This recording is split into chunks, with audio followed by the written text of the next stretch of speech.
as soon as Jugal gets its shit together. Welcome to the Right Wing Game Squad live. This is going to be probably a monthly thing. I wouldn't say every week, but the idea being, I don't know about anybody else, but I play a good amount of video games, board games, things of that nature.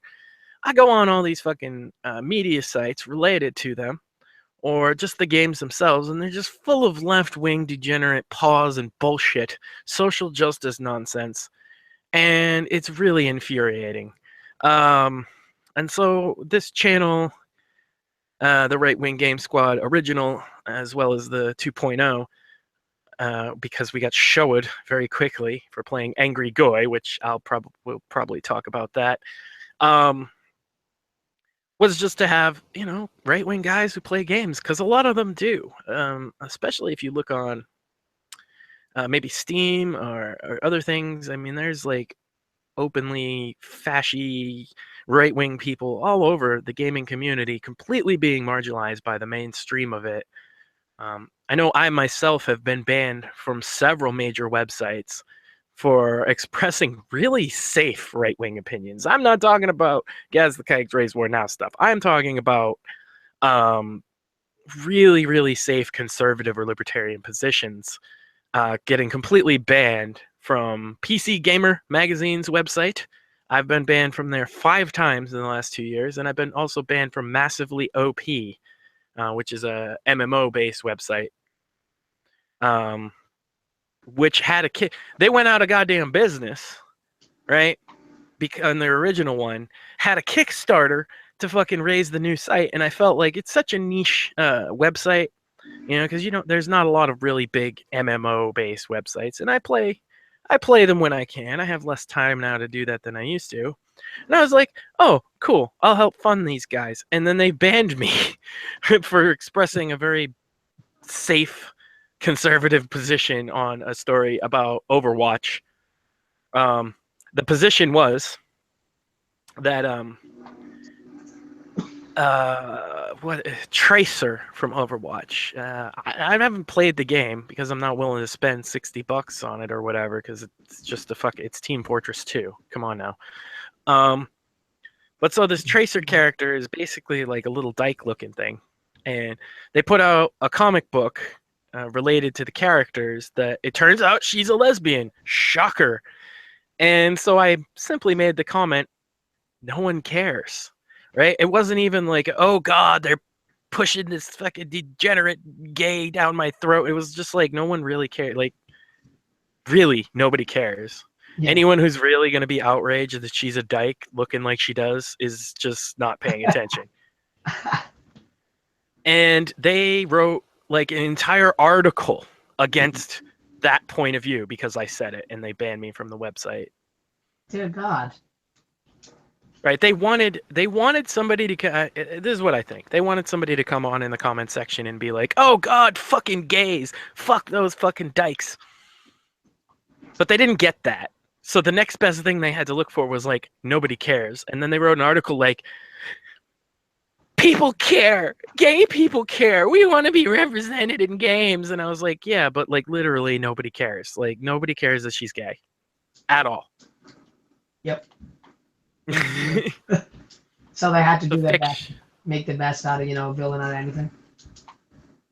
Yeah, exactly. They were like, well, we got to have the outrage. So let's find the most innocuous comment that's not right in lockstep with our fucking bullshit and go after that. They did unban me after a while, but it was a completely made up it was fake news, basically. Oh, this one guy said nobody cares. Let's write an article about it. And yeah, so there's a couple more pause stories, but I figured the way this would function from here on out, obviously that's a little bit of an intro there, just to get the ball rolling. But the idea being is the first thing we'll do each month is what games have you been playing this month? We'll go around the room and ask everybody and discuss those. Then we'll talk about the pause in the gaming industry as a whole, and can include the games media, like I just pointed out, or games themselves, or developers, or anything related to it. And then we'll finish on kind of a white pill where we can discuss and recommend maybe games more in line with people with a conservative value system, which are in short supply these days. Oh yeah. So anybody want to go first? What have you guys been playing? No, I mean I don't know if anyone else is gonna. I've been Go playing. for it. You spoke. Go. Yeah. Right now I'm going on a killing streak right now in Titanfall 2. That's what I've been playing the most of over the last month. When I first got Titanfall 2, I had not played Titanfall 1 in like months. So when I came on this game, I almost like put it down as soon as I went on it because I couldn't play to save my life. I was absolutely terrible. I mean, I just kept dying. It was just so fucking irritating. Now though, slowly but surely, I'm actually getting a hang of it again, and so now I'm actually doing okay. I'm not like a beast or anything, but I don't die all the time. Other than that, I've been playing a little bit of The Witcher 3, which I really like. It's just, I don't know. I kind of went through like a period when I started getting like red pilled on all this stuff where I was big into gaming and then I just stopped playing games because I just wanted to like learn more about, you know, traditionalism and all this stuff. So I just put that down and like started reading and stuff, which is fine. But now that things are starting to settle over a little bit, in the sense that I don't have to worry about, you know, shit posting every 10 seconds, I actually am going back to playing games. And so I've got Witcher 3 thinking, okay, it's just like the old days when I love my RPGs. And I do love The Witcher 3. It's amazing. But I just don't have there's so many quests and crafting and maintaining your health and like all this stuff. And I'm just like, dude, like, how the fuck did I have time to do all this before when I was younger? Like, I don't even understand. Yeah. You know? With The Witcher 3, I am one of the biggest like Witcher fanboys like of all time. Like I've read the books when I was a kid, like everything. Oh.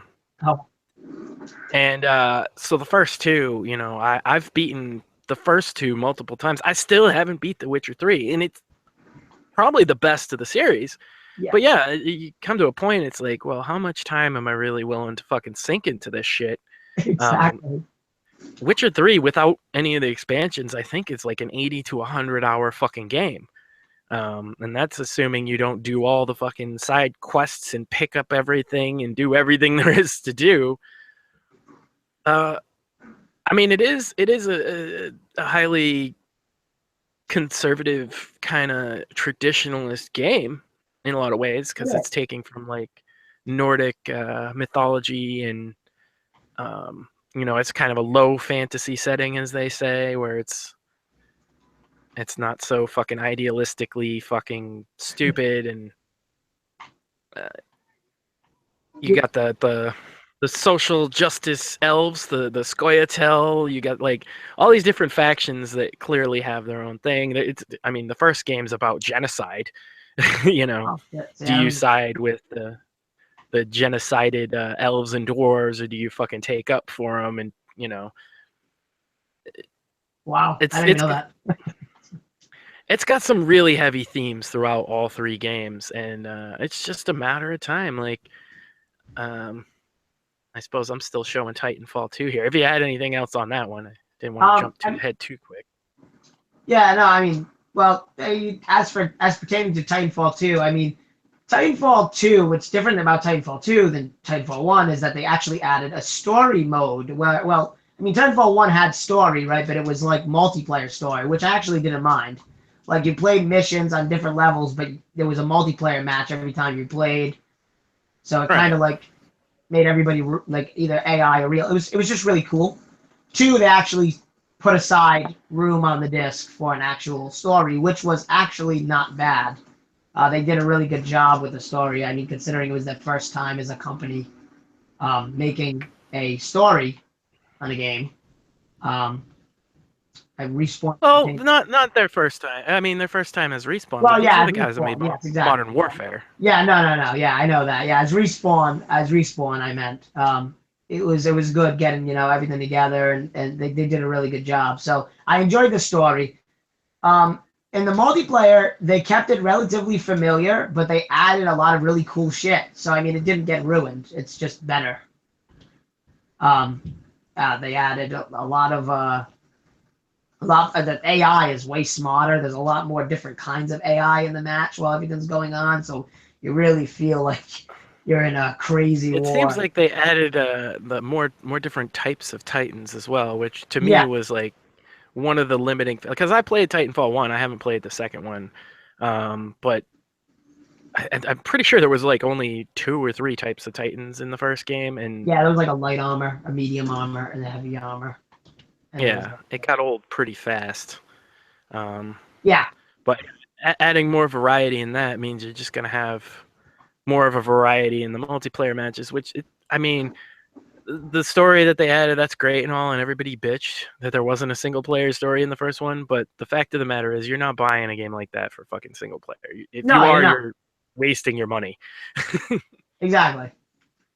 And No, same with Call of Duty. Like, and I know Call of Duty, people hate on fucking Call of Duty, but sometimes it's fun. It has yeah. its place. But you're not buying it for the single player campaign, and frankly, I think they waste their time doing big single player campaigns in Call of Duty I, because nobody plays it. well, interesting. I actually liked there was the original Modern Warfare called the Call of Duty Modern Warfare. I actually liked the story as it ran from the first one to the second one, and then I didn't like how they ended the story. So I mean, exactly. When you're playing Call of Duty, you're getting it for just the story. That's not what it's for. So you're Yeah, wasting your money seems if like you're a buying it for that. waste of development resources to go that in. But hey, that's what they do. I don't know. It's just like you look at games like Rainbow Six Siege. Yeah, There's literally no single player campaign, and it's more popular now than it was at launch, which is very rare for a game to I know. I gain know. That's so weird. players. Of course, we do have to put in the caveat that you are a console pleb, which explains the AAA fascination. Yes, I am, and proud. I am a Microsoft fanboy when it comes to the consoles. Yeah. Yeah. Uh, I mean, I like a good AAA. Don't get me wrong. It's just it's it's really limiting on console to that, and there are so many good indie develop like indie gaming right now is the best it's ever been by far. There's also a lot of shit. Like if you go on Steam, um, there's a lot of fucking shit on Steam. Like Like I literally. think 40% of Steam's entire catalog was released in 2016. So most of that is fucking garbage. But Yeah. at the same point, if you're a discerning consumer, you're gonna filter out most of that shit. If you're just gonna throw money at any game that comes on Steam, you're a fucking moron because so many of them are garbage. But it has built-in like review systems and things, which really helps. You know, Anybody can just write a review. interesting. It just, I don't know if this even gives me any, leverage or anything at all with that. I do play consoles. That's that. But at one point in my life, I did purchase the Ouya. Do you remember that console? Oh, geez, yeah, yeah, that was a failure.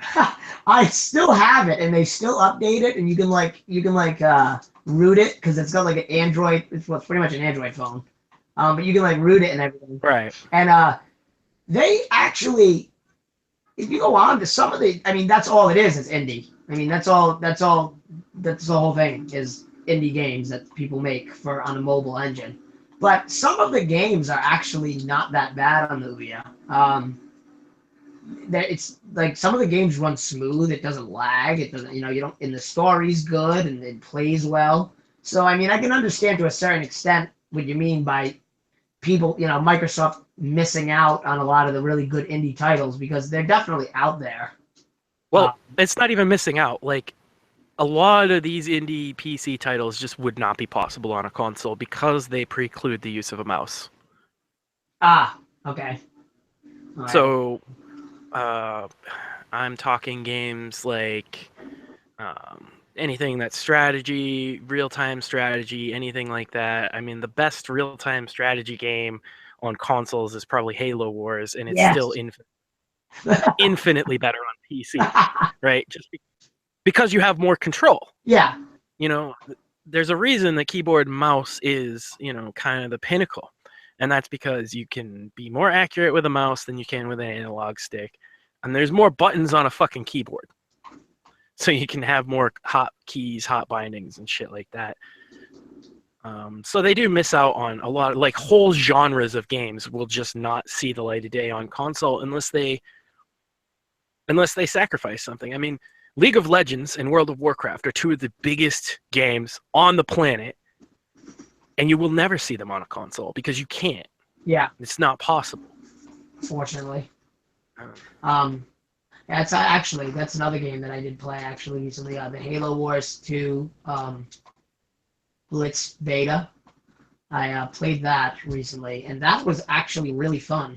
I not actually in the sense that I didn't like the first Halo Wars. I love the first Halo Wars, but it was interesting how they did it because it pretty much combines like a card game with a strategy game. So you kind of get like this weird. Yeah, it strikes me as kind of a combination of what is it? It's like the Clash of Clans ripoff on phones. There, Oh, you know what I'm talking about? oh, I can't think of the name of it, but I think I know. Yeah, I think I know what you're talking about, but I can't. I think I might have played. What the fuck is the name of the game? I played it for a little while. yeah, there's a lot of clones coming out like that now, which are basically like real time strategy card games. They do go back, I think, to fucking like some of the Warcraft 3 mods. Again, another thing that you really miss out on PC. I know they've been adding, I mean, on a console, they've been adding some like modding capability to certain games, but they're like, it's not modding, right? It's like a pre-approved, curated, exclude these types of Yeah, things, only include these types of things. It's cool, but it's severely limited from what you get on PC. And part of that is a common thing on PC modding will be like complete conversions, but they'll use like real IP. So you'll have let's make this game into Star Wars now. And they can't put that on console because of fucking legal. They're basically approving of infringing on people's copyrights, and so Microsoft can't do that without repercussions, whereas like Steam is like, no, our shit is the Wild West. Like, if you want to go after that developer who made that mod, go for it, but yeah. not our problem. Speaking of mods, it's been forever since I've played Skyrim, but last time I heard, my buddy downloaded this really great mod for Skyrim that changed the entire. It was like a whole nother world. It was really good. Right. Custom quests. I'll have to pull it up and find out the name of it, but it was amazing. Isn't it like the Morrowind one? Like, yeah. Well, no, the Skywind is not out. That's the Morrowind Skywind conversion, as well as Skyblivion, I think it's called. There's a Oblivion one. They're making that? But I'm fairly certain the one he's talking about, I've heard about it. It's and it's like a complete game in and of itself. Like it's called. All right, I pulled it up. It's called Enderall. Enderall, yeah. Oh, yeah. That's actually a really good one. Fantastic. They put in something to the effect of like 3 years on that mod. Small team of guys, and for free, right? Because it is free. And it's a complete conversion of the game. This is one of the things I love. I mean, as a guy who likes free markets to whatever degree, the innovation on PC is always been appealing to me, to these people, because I mean, you have mods on PC that will turn into full standalone games. Gary's mod is one of the prime examples. I guess Yeah. DayZ, but DayZ kind of failed. Let's see. When it's interesting too with the mods. Counter-Strike. I should have said Counter-Strike first because Yeah. Counter-Strike started as a mod and now it's one of the biggest games on earth. Now, Dota. I mean, Dota, yeah, absolutely. And then those mods that turn into games spawn countless I guess clones for lack of a better word. So DayZ spawned like Rust and Ark Survival Evolved and all these other things, and Dota spawned League of Legends and Dota 2 and all these other MOBAs, and that all started on a PC with a fucking modder who just was like had an idea and did it. I was pretty heavily into the when back, and this isn't the same in mods in the same sense, but I was kind of an asshole back on Xbox 360, and I mean, even towards the end of when Xbox 360 was coming out on the original Xbox, I was really kind of heavily involved in a lot of the actual game modding communities of consoles. So like, I would be the asshole that would like go online. I'm like, let's see, what was one of the funniest ones? Oh yeah, Borderlands. When Borderlands first came out,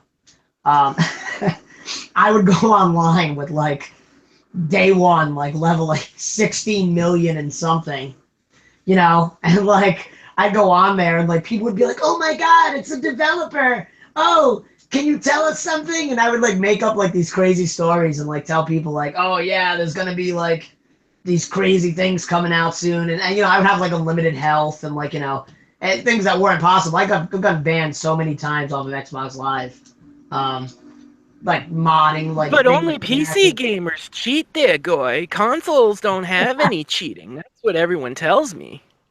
No, yeah. I mean, they kind of cracked down on it on Xbox One a little, but it's starting to come back now that they introduced. It's literally worse on console than it is on PC. Just to be clear, there's literally more hackers playing at least the top tier games like Call of Duty and shit. There's more hackers on consoles than there are on PC. Doesn't that go with the old saying of like you don't touch the wet paint, you want to do it anyway?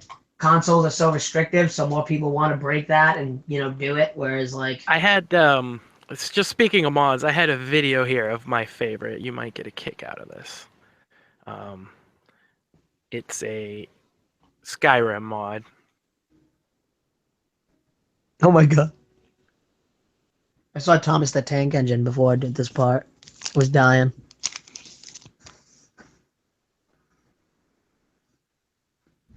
Oh, is it gonna show like the whole intro? Jesus Christ.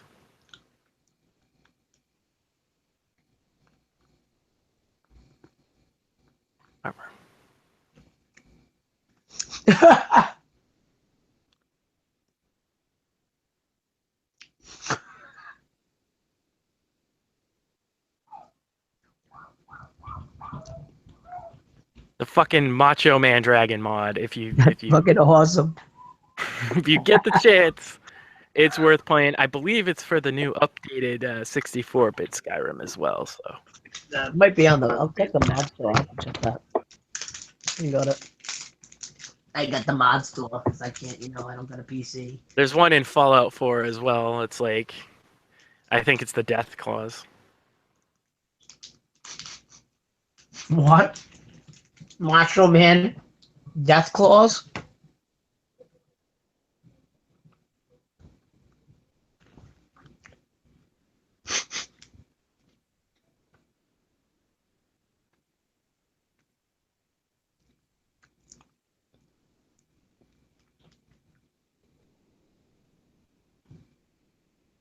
What the hell? Oh, strangely compelling. It's fantastic. The best part is that they're all like, "Ooh, yeah, I'm coming to get you."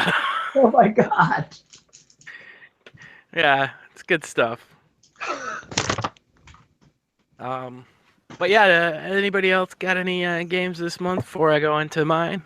Well, I've been doing. I really haven't had the time with my current employment situation to play a whole lot of games. But what I've been doing here recently is I dug out my old PlayStation 2, and I realized that all the games that I used to love, I didn't have anymore. And I went out and just been on a binge of searching for all of the PlayStation games I played when I was a kid that I really loved. Oh, awesome. And I've been playing, I got Kingdom Hearts, which I played as a kid, and I fucking hated that game. Because it was just too complicated for me. I'm too autistic. I can't play games like that and enjoy them. But now that I've gotten older, I've been actually able to figure out how to do this the correct way and play games like that.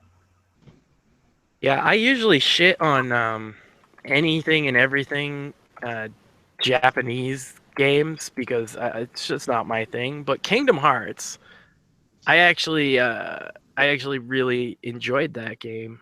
Well, I mean, it's a good game, and it's not too pause. Like, there's hardly any pause in it, and it's pretty non-degenerate. So yeah, it's you get the Disney characters mashed up with Final Fantasy and like an action combat system, more or less.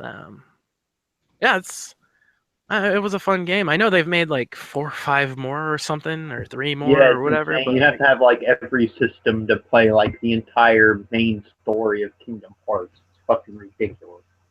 yeah, it's a shame because I never went beyond the first game for that very reason. I had a PlayStation 2 at one point, but I didn't get PlayStation 3. I had an Xbox, but I mean, I've always been primarily a PC gamer probably since the 80s, honestly. Of course, I did have a Nintendo as a... Yeah, Doom. Doom was like, what, 92 or 93, I want to say? The new Doom's fucking awesome, by the way. I haven't played is. Oh, yeah, I played this month. some of it, and I was impressed. Hell yeah. The multiplayer is fucking... I don't want to say it's shit, because it's not shit, but it's really fucking mediocre. But it doesn't matter. The campaign in Doom, the music, just the speed at which it goes, Yep. everything about it is really top notch. That's a game worth fucking picking up. I actually have just the soundtrack on my computer and I listen to when I'm doing work and stuff because it's that good. Like, it's this metal techno industrial like mesh that just works so well. It's kind of like, well, I want to say it's kind of like, is it kind of like synth wave? It's kind of like metal mixed with synthwave mixed with dubstep. Yeah. But Yeah, like, true. That's like the industrial kind of 90s stuff. Like it's kind of like KMFDM type shit. Yep. Prodigy, shit like that, yeah. But distinctly even more metal than that, I would say, because like the driving metal just theme of it all is really top notch, and it fits with what you're doing so well, and it evokes the original Doom. Yeah, that's a fucking top notch game. We got another game here I've been playing recently, again for the PlayStation 2, and not many people know about it, unfortunately, but I think it was one of the best games ever made for PlayStation 2, and it's called Gun. And it's third person. If you haven't heard about it, it's a third person Wild West shooter. And it's fantastic. It's not quite as good as Red Dead. Okay. I'm getting confused. I think I do remember the game. It came out before Red Dead. Well, it came out after Red Dead. The first, there was like Red Dead Revolver and Red Dead, whatever the popular one's called. It came out in between those. It came out actually, it was a launch title for the 360, but it was still on PlayStation 2. And actually, there was even a version on the PSP, which I fucking loved my PSP. And that was definitely a game I played on there. That was a solid game. A little bit open worldy, but not so over like these open world games now. There's just so much shit on the map that you're kind of enticed to do because you see that, oh, there's a thing there I gotta do. But like, it's just a time sink. And games with a smaller kind of focus like Gun, Yeah, there was a bunch of shit you could do, but it all mattered and it all fed into the fucking overall story. Yeah, everything, like all the side stuff that you could do, all made it. It was worth doing the side stuff to help you with the main story. Right. Yeah, it wasn't just It busy wasn't just work. pointless. Yeah, it wasn't busy work. Exactly. A lot of these open world games you see now, it's almost all busy work with like a couple fucking important things, and that's why I fell out of love with open world games the last few years. I guess the last really good one I was into was GTA 5, but that's to be expected that that'll be good. Yeah. But Well, all the other Me Too's, I mean, I guess Far Cry 3 and to an extent Far Cry 4, but they were full of the busy work shit too. I really liked I Primal. Did you play Primal? I didn't because of the same thing. It's like if you have limited time, and as a lot of us got older in life, that became like when I was a kid, I could spend fucking all day playing a goddamn video game. Nowadays, I have limited hours in the week that I can actually do that. And me, I probably have more than most people my age, but it's still very limited. And a game like Far Cry 3, I was a little younger and able to do that. Far Cry 4, I kind of dropped out after like 10 minutes. And then so I didn't even pick up Primal because I knew it was going to be a lot of fucking busy work.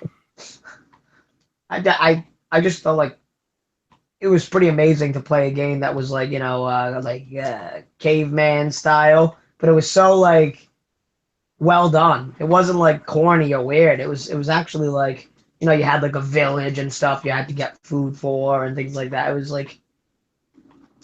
an interesting insight into how, if you wanted to kind of an overly fantasized version of what things might have been like back then. Did a pretty decent job. On on going back to that, because that's a really solid game. It hits a niche for me that we don't see a lot of, and I don't know why. And that's Western games. Oh, definitely. Speaking, since I brought up Gun, another good Western-oriented game was the Call of Juarez games. Yes. And I think they were Xbox exclusives. But I played... I know they're on Steam as well. I played... let's see. I played Call of Juarez Bound in Blood, and that was the first one I played. And they had, like, a modern one, which was like you were fighting the drug cartels or something, and it was kind of gay. Right. But yeah, the Bound in Blood one was good. It was again open world, but it was small enough, and all the side stuff served a purpose to actually complete. I think my favorite of that series is actually called Gunslinger, and it's the newest one. And they kind of finally realized like what was fun about their series and just ramped it up to 11. So there's like much more focus on like skill shots and getting points and doing ridiculous things, and it's like that's kind of what you want to do in those games. Yeah, Western games. I mean, you got the Red Dead. I think it's Red Dead Redemption, yep. Made by Rockstar. And you got Gun, and you got Call of Juarez, and then there's really not much else. I do have a fun indie game that came out, I think, last year. It's called Westerado, double-barreled, and it's an 8-bit pixelated version of Gun, basically. And that's a lot of fun. It was published by Adult Swim, I think. Pretty much if Adult Swim puts out a fucking indie game, you can guarantee it's going to be fucking good. Nothing they've put out on PC has been bad at all. Every single game. There was another game I used to play when I was a kid. It was made by it was made by the History Channel, and it was for PlayStation 2, and it was a Civil War game, and it was the most hardcore game I remember that, seeing that in the store. because it was like no joke. It was uber realistic, right? So if you had like a musket or something, you took your shot with the musket in one of the battles, and it took a good like 45 seconds for you to reload. Yeah. And then if you got shot like twice, you were dead. Yeah, so and it was pretty hard. That's It kind was of been pretty my hardcore. problem. Like it was awesome. Battlefield 1, right? Like, I was hyped. I thought it was going to be great.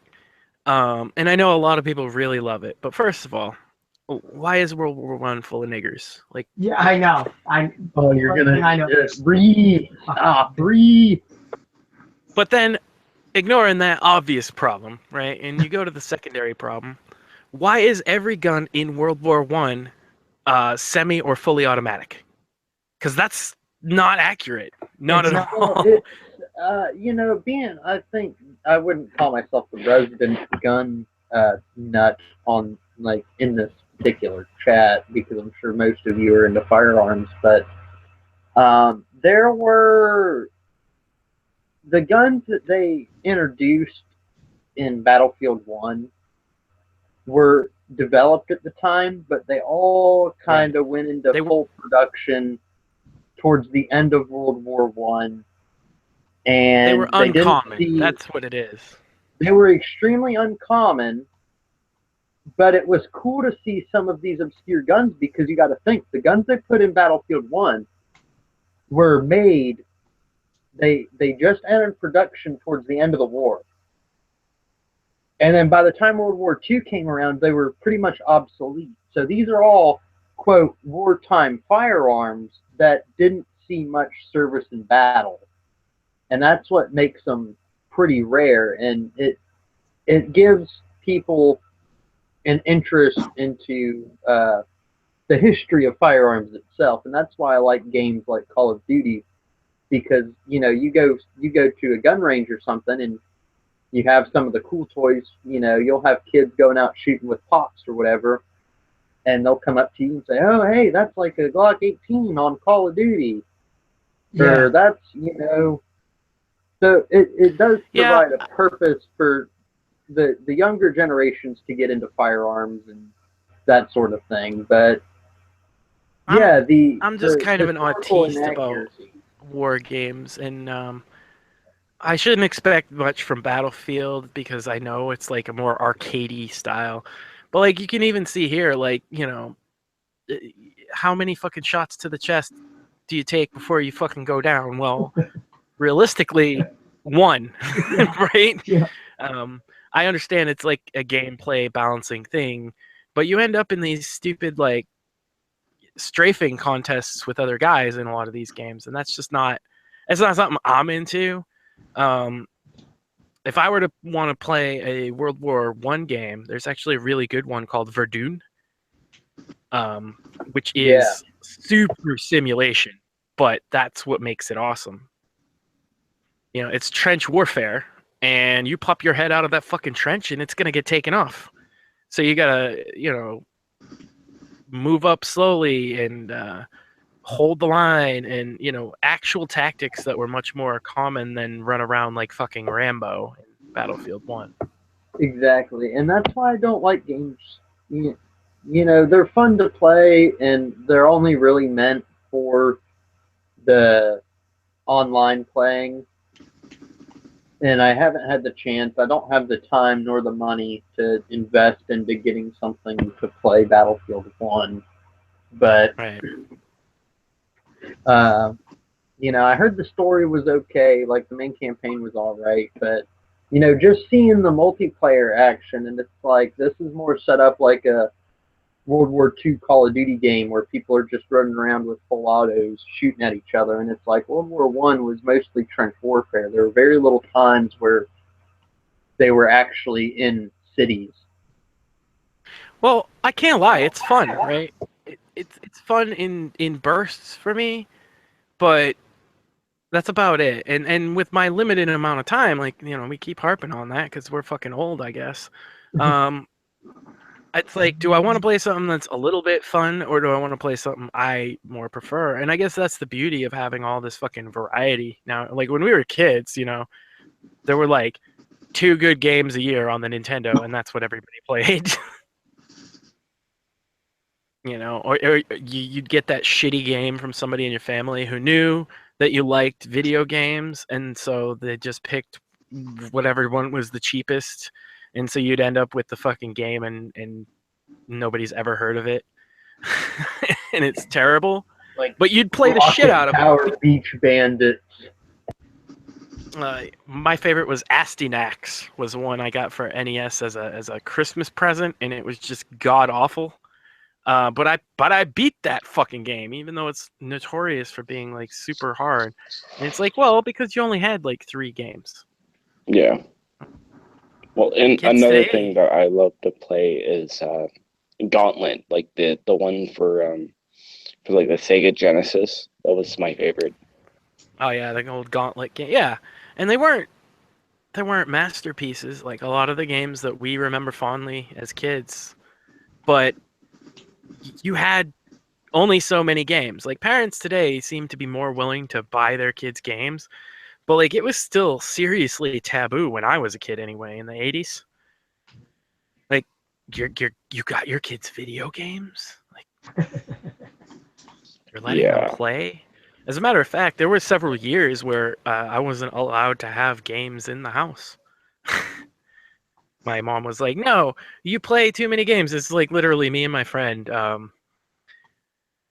We played hockey, right? Like school and everything, and he had a dream of being a professional hockey player.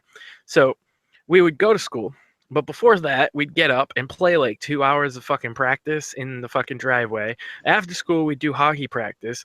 Like twice a week, we'd have a game. We'd play 2 hours in a week of fucking video games, and my mother would be like, "I think you have an addiction. We need to take these games away from you." Oh my god. Well, you It's, still had, like the local arcade, right? So even if you were kicked out of the house for playing games, you could go down to the local arcade, and that was more of like a cultural, social experience going to the arcade. And kids don't have that. And I think it's very sad that we don't have, the local arcade where you can go get, cheap pizza and play some games. Oh yeah, and they'd always have like games, with like a gun, and you're shooting stuff, or like, just all kinds of little fun things, and you have your friends, and you'd bring a sack of quarters and call it a fucking Saturday afternoon. You don't really see that. I know there are arcades out there, but they're few and far. Yeah, but all of them are like days. chains, like Dave and Buster's and Chuck E. Cheese. Yeah. Like yeah, you it's a don't shame. have like the local family-owned arcade like you used to have. I guess this is why, my group of friends in real life, what we do is we have board game night, and I guess it serves kind of the same function. I was talking a bit before we went on air, like, of course, board games are included in this discussion, and maybe it's just because I play them, but like, once every other month, we have a night, we all get together. Maybe there's beers, and we make some good food, and we play different board games. Pandemic is a pretty popular one. And people think board games and they think like Chutes and Ladders, but there's a lot better, higher quality stuff on the market today for adults, the different themes. So Pandemic is essentially like an outbreak of a virus, and you all have to work together. And each one of you gets a character with certain skills, and you have to stop the spread of the virus. And so like every turn matters, and there's event cards that just horrible shit can happen and screw your whole game up. You all start blaming each other for shit, and it's a good time. And same effect, I don't think, over an internet connection. Like the fact that we're sitting there in person, making decisions as a group and discussing everything and drinking a few beers and laughing when we all inevitably fuck up and lose. And I imagine that it's really popular now with my age group, and I think it has to do with the loss of the arcade and the limited time that board games are just seeing an absolute fucking boom in the marketplace. so that was one of the things I wanted to bring as you know what games I've been playing. There's a lot of board games. Obviously, I said like it's maybe every month or every other month, but Pandemic is a popular one. I can't think of. There's a zombie game, and it's pretty cool because you all get a different character, you know, like most of these board games, and they have skill sets and everything. But what's cool about this one, I think it's Dead of Winter. Dead of Winter. It's Oh. you're all working together. You live in a colony, and you go out exploring on each turn different areas, and you can get good events and you can get bad events and things like that. You know, the different cards come down. But one of the people in your group is a traitor. And so they had like you all have an objective of like one is everybody to survive, and then your secondary objective will be different for each person. And the traitor's objective is usually to steal supplies or like to fuck with everybody else. But you don't know who it is. So the whole game has this tension feeling of like, wait, why did you go there? Why did you pick up that card? Are you the traitor? And realistically, you didn't, you know, you're not the traitor. And you're like, no, I'm not. And everybody starts fucking fighting amongst each other. And usually that's why the traitor wins. Oh shit. Everybody starts. And you can vote people That's off. fucking cool. That sounds bad, Yeah. dude. Yeah, you vote people off of the colony. So, you know, everybody's like, yeah, no, definitely. The move you just made, you're a fucking traitor. I'm calling a fucking vote. We're voting you out. Oh, turns out, you know, once you vote them out, it reveals whether they're a traitor or not. And, oh, not the traitor. And then you know, you only got 3 people in the colony and 1 out of it who's already pissed at you.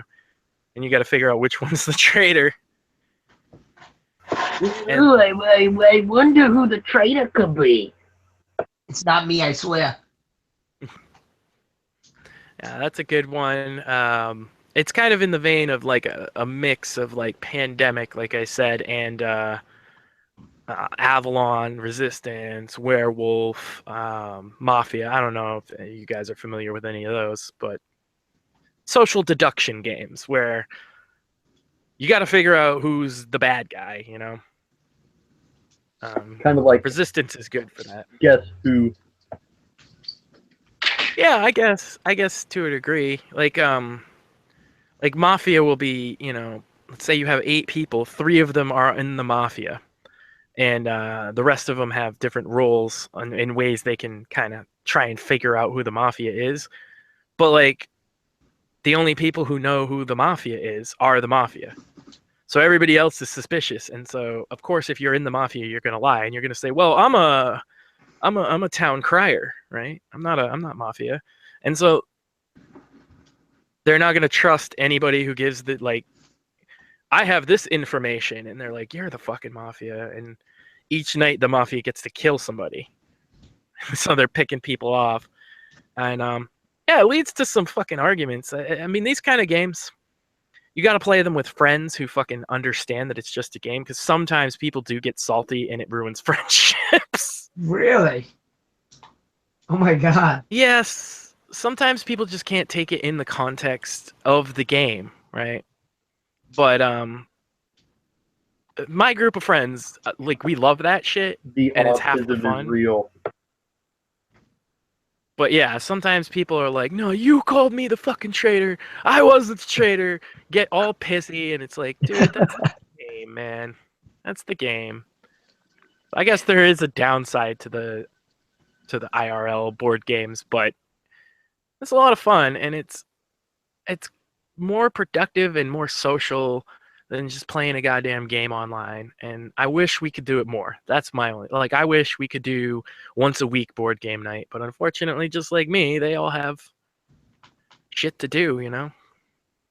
But when we do get together, you know, somebody will make, I mean, 2 of them are like graduates from culinary school, so we always have really good food, and Yes. a beer if you want it, and the kids all are not there, you know, it's like adult night, and yeah, it's a lot of Yeah. fun. I highly recommend it to people. If you got a group of friends you can do it with, even if it's only once in a while, go out and grab Dead of Winter or Pandemic or um, Werewolf Resistance. Have a couple beers or something, and fucking you'll have a blast. Another game that's really fun, especially with playing with friends, is Sorry. Like even though it's like really basic, it's a fun game. Well, I always like playing Monopoly. Yeah, I That's a like good Monopoly game. when I was younger. Of course I did. Yeah, see, I guess I'm the board game autiste, but like, there's so many better things than those now. Like, I understand why people like them because they've played them when they were kids and shit. But like, even Monopoly, there's like games than Monopoly out that are in the same vein, but maybe Blasphemy. take less time. Like that's one thing about Monopoly, right? Is like you're in for it all nighter. Oh yeah. But a lot of these other games that are in the same kind of competitive market, economic games, don't take as long, so you can get through like 4 or 5 rounds. So the problem with Monopoly is if you're losing, you're losing, and there's 2 hours left of the game, and you're still gonna lose. It's kind of better to get into a game that's like, well, okay, I know I'm losing at this point, but it's only going to take another fucking 15 minutes, and then we can start again, and I have a chance to win. Yeah. You, Another good Caverna is a good one like that. It sounds like it's nothing like Monopoly, but it kind of is. So you have a dwarf, and you are making either a farm or a mine, and everybody gets their own little board, and you're trying to build on your farm and build on your mine to make the most fucking profit to win the game. And there's a limited number of turns, so at the end, whoever does the best with what they have wins. And you can obviously, there's ways to fuck with other people and take their stuff, but it takes a hell of a lot less time. I can't even think of all the ones we play. We have so many. I used to be a little degenerate cuck in high school. We had like the different clubs you could be in, right? And one of them was like the gaming club, and I thought it was going to be like, oh yeah, cool, like we can sit around and play, PlayStation or some shit, and it ended up being like the live action role playing stuff, so like D&D shit like that, and like Magic the Gathering, and I got into that pretty hardcore, and that was kind of gay. I got into Magic in like middle school myself, but then I finally like came to a realization, like around 8th grade. I was like, wait a minute, I gotta continuously buy new packs that aren't guaranteed to give me the card that I need to stay competitive with all my friends, because my friends are competitive and they're getting all the new packs. And I was like, you know what? I quit. And I sold all my cards. It's like, this is a fucking scam. That's kind of like how it was for me when I used to play like Yu-Gi-Oh and Pokemon shit like that.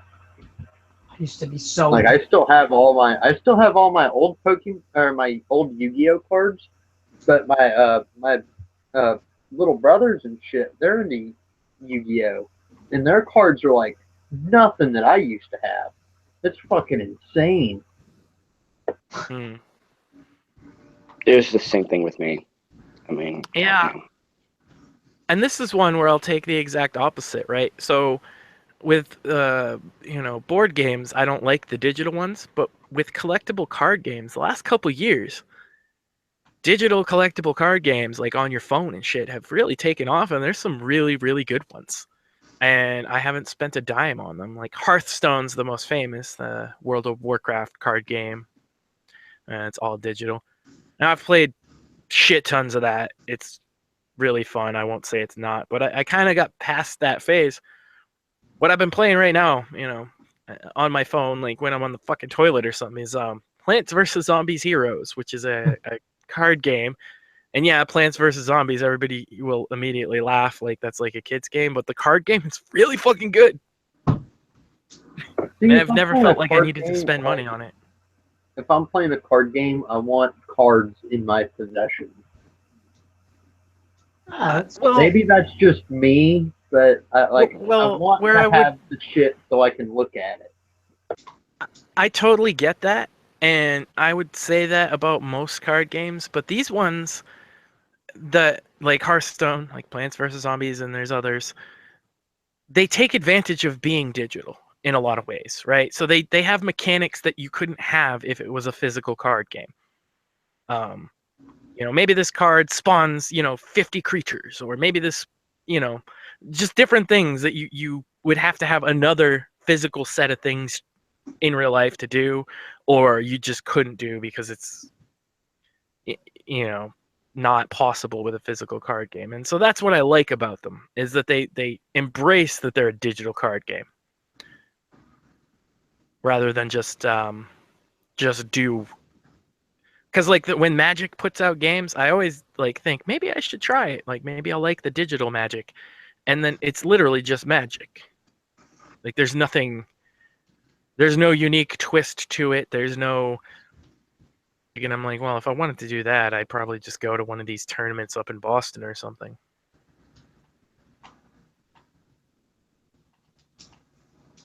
Yeah. What else have I been playing this month was XCOM 2. That's pretty much been the majority of it. And you've all died pretty much at some point or another in some of the streams I've been playing, because I made custom characters of all our friends, and Dalek got shot in the back by KK. That was special. Like I told I you don't on know. Yamcha. I don't know if anybody's familiar with the XCOM series, but it's a turn-based tactical strategy / managing base building game where aliens invade the Earth, and you're trying to fight them off. And it's famous for being ridiculously hard and fucking you over.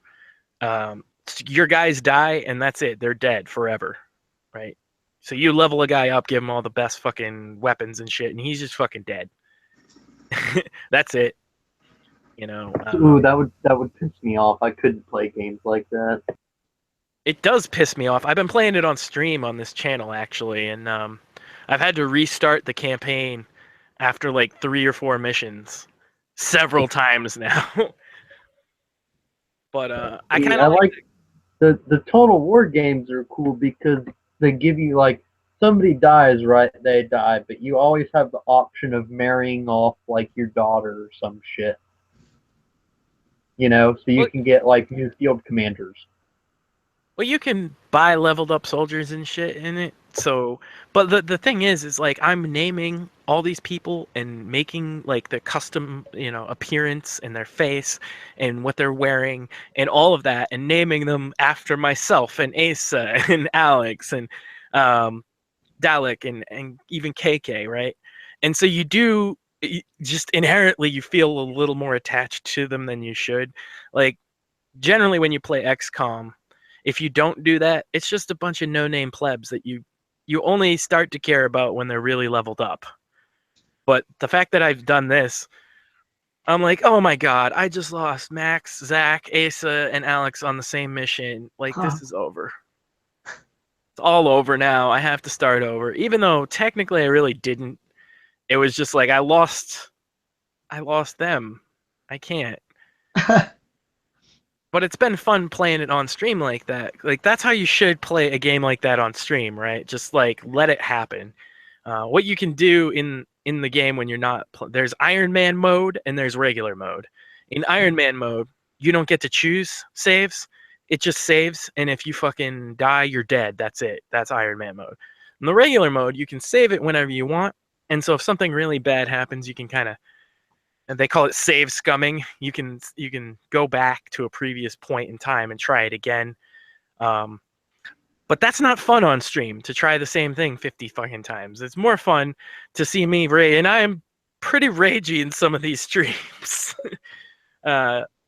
just to see me fucking lose my shit because fucking Iron Man gets shot in the head or something. And it's always bullshit too. The worst one was I had, because it's a tactical game where you're taking cover and exchanging fire with the enemy. So it mattered, like flanking matters, cover matters. I have Iron Man, Josh, and Alex taking cover on like 3 different sides of a car. And the fucking alien just shoots the car and it explodes and kills all 3 of them. Wow. And I was like, no, no. I have to start over again. But I'm having fun with it, with Iron Man mode and all that. But I do think if I fail the campaign again, I'm probably going to switch to another game for streams for a little while because it does get me really fucking salty. But that's why it's fun. Like if you're streaming a game for people to watch, you know, that they like that kind of shit. Makes it more engaging. This looks pretty badass. I guess I'll have to watch it. You know, back to the topic of actually like having people over and doing board games. Does anybody still, you know, have like a poker night or something? I do. Our group of friends, there's someone with a.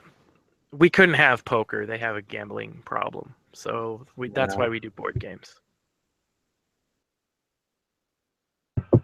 See, we get guys I work with. We get together. Most of them are journeymen, so a lot of them are out of towners. So we'll go to like the hotel or whatever and get drinks and you know, drink and play quarters, nickels, and dimes, and you know, bullshit around, smoke cigars and shit like that. I used to do quite a bit of that. I do love me some Hold'em.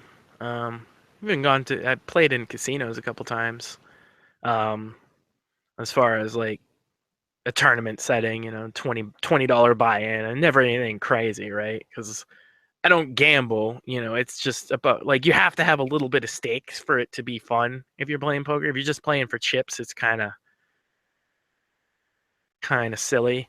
But yeah, and then just low stakes games with friends I do enjoy. It's just like I said, with the group of friends I have now, you know, we kind of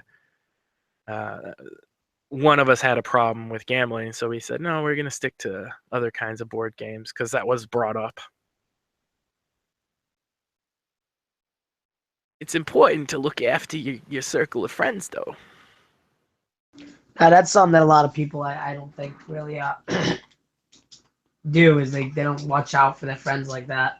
A lot of people don't realize, like, you know, if your friend's got a problem, you really care about them, you know, you should probably work your schedules around, or your activities around that person for the benefit of that person. At least to some degree, right? Like, it Well, doesn't yeah. mean you have to completely change your lifestyle, but if it's something simple like that, you know. Your friend's got a problem with gambling, you don't go every Sunday to go hang out at the casino, kind of thing. Yeah. If somebody in your group has, you know, a drinking problem and is trying to quit, you know, you don't take them to a party where everybody's Everyone's getting sloshed. chugging beer. And you certainly don't let meth heads keep their meth pipes. Yep. That is 100% true.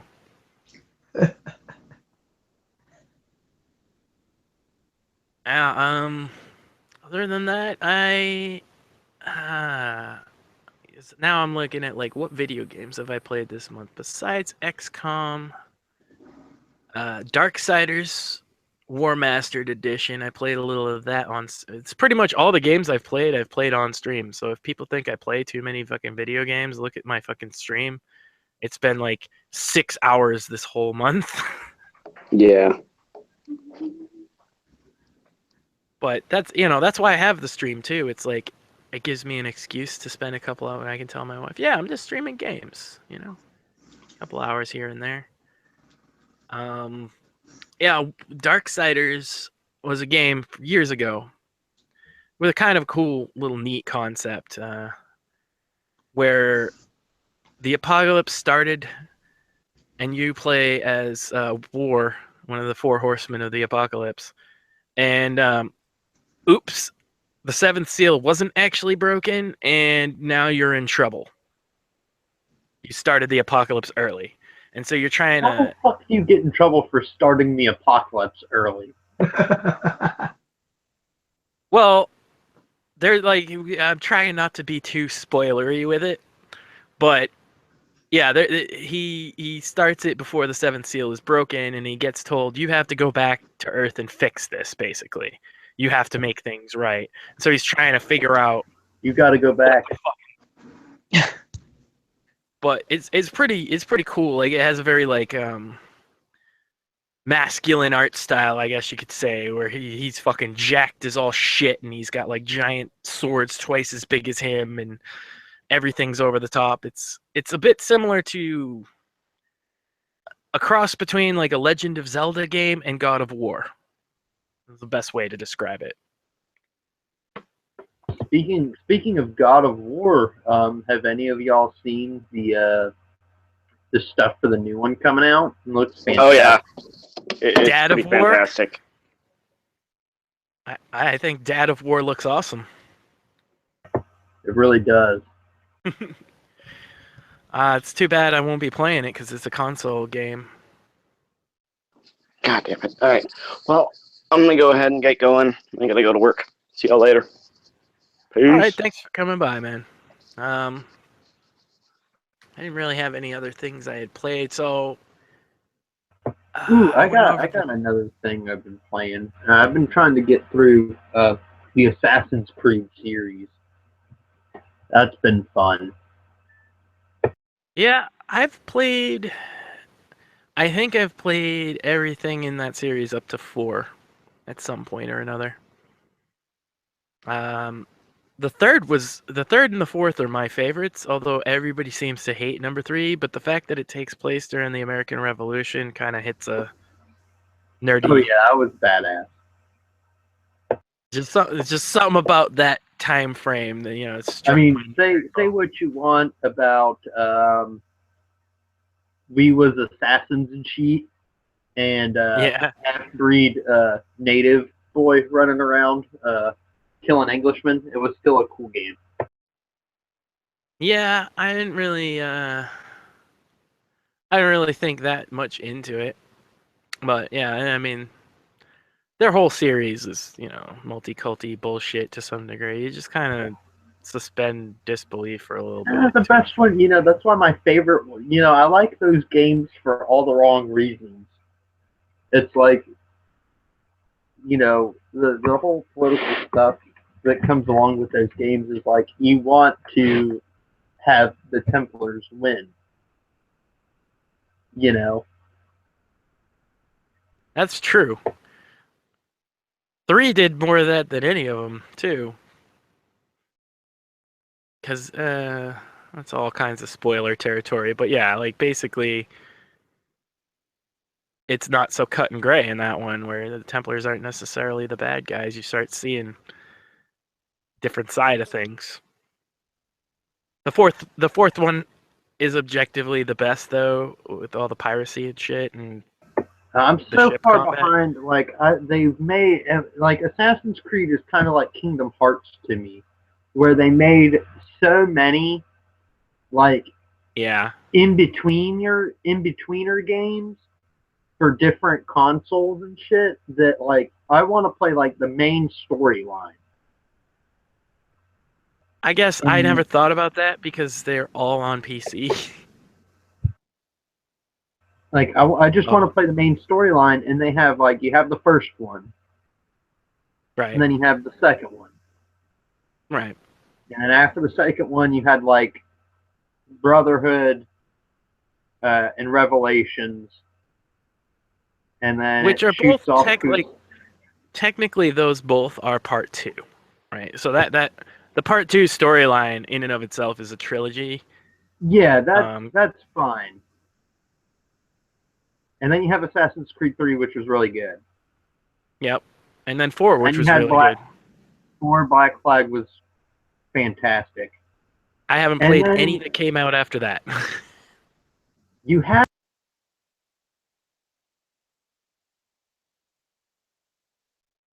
After Black Flag, it got a little muddy. Yeah, they because put you out had like all different ones. I was like, they had a sale on Humble Bundle, and it was like the Assassin's Creed sale, and there was like 6 or 7 games in there that I had never even fucking heard of. There's like Assassin's Creed China, Assassin's Creed India, Assassin's Creed New Orleans, and I'm like, what the fuck? When did any of that happen? Yeah, exactly. And like you had after Assassin's Creed Black Flag, they came out with Rogue, which was you played. I don't know. You had Rogue, and then you had a Unity, which was in Paris. Then you had Syndicate, which was I think the one in New Orleans, if I remember correctly. But yeah, it got so muddied that you just couldn't keep up with them all. Like they were releasing them like one Assassin's Creed game like every 6 months. Yep. And the And story it's like, got I'm just convoluted somebody. too. Yeah, the story got out there, but it was so good that it's like I want to keep playing. I felt like after 3, the story didn't matter anymore. And I try not to spoil it, but basically at the end of 3, the whole story you'd built up over all those fucking games previous to it was pretty much over. Yeah. You know? And then 4 kind of made sense because they were like, "Oh, no, you're a different dude now. You're a dude that works for the Templars essentially, and you're trying to make a game by going into your memories." And I was like, "Okay, that's kind of a cool concept, like to stand by itself." But I don't even know what the stories in the newer ones would be. Like, are they all just probing memories to make video games? Is that the fucking thing now? I don't know. You'd have to actually like do research on that subject to figure out how the hell they're doing it. But Yeah. you know, they did the Assassin's Creed movie. I don't know if it's out yet or not. I've heard it's good, actually. Oh, it's been released already? Probably in some places because I've seen reviews for it. I'll definitely watch that because at least a movie, I know the story's going to be self-contained and it'll probably just have shout-outs to the game or whatever. It looked a little too out there. I heard mixed things about the movie. I won't go to a theater to see it either way, so I hate wasting my fucking money on theaters. Ooh, I used to be like that. However, we have a new movie theater in town that's it's a lot nicer. However, since you have to pay a little bit more to get in, it gets rid of the Dindu problem. And you have like really nice seats. They like recline a little bit. You can relax. The purchase of your movie ticket actually gets you like a soda, so you're not having to spend a whole bunch of stuff on a whole bunch of money on snacks. So I'm really digging going to the movies again. It's really nice. That's not bad. I know they got like a separate section within the theater near me where now they serve alcohol and actual like pub food. I thought you were gonna say for the blacks. No. The other section is for the blacks, obviously. Like the first class section is clearly the no blacks section. But it's still just because you're taking such a chance on a movie being a piece of shit these days, and so many of them are, or that's just paused enough to trigger me. The last movie I saw in a theater, legitimately, was Metallica's movie, which is just a concert movie. Oh wow, I didn't even know they. Metallica had like a movie. What the fuck? Yeah, and it was awesome. It was really awesome, but I saw it in 3D, and like all the crazy shit on the stage. You know, they had like during Ride the Lightning, they had a giant electric chair come down with a real Tesla coil on it and fucking shoot lightning in your face. What? Shit like that. Damn. And then there's a whole subplot to the so Metallica's playing a concert and they send this roadie to go pick up a truck that broke down in town because it has something for Metallica. And like he walks into the middle of like a cops versus fucking Antifa riot and all kind. It's worth a watch. It's called Through the Never. And it's mostly their old songs. So if you're one of those hipsters who's like, Metallica was only good before X album and all the things after are shit, it's still mostly that. Ooh, I can't even, the new Metallica album was actually halfway decent. So, hipsters BTFO. Yeah, the new one's pretty decent. The last one, fucking Death Magnetic, is fucking fantastic. But I seem to be the only one that thinks that, but it was. But yeah, game related. I figure we go through the pause and then kind of recommend some right-wing games, which don't have to be necessarily stuff you played recently. It could be stuff that's coming out soon, stuff you played years ago, whatever. So pause in gaming. Obviously, I mentioned, the press is.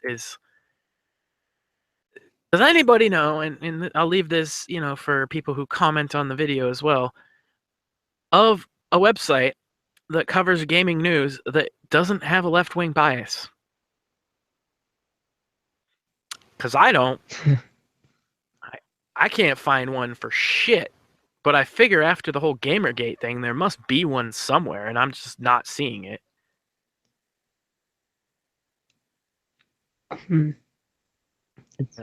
It's funny.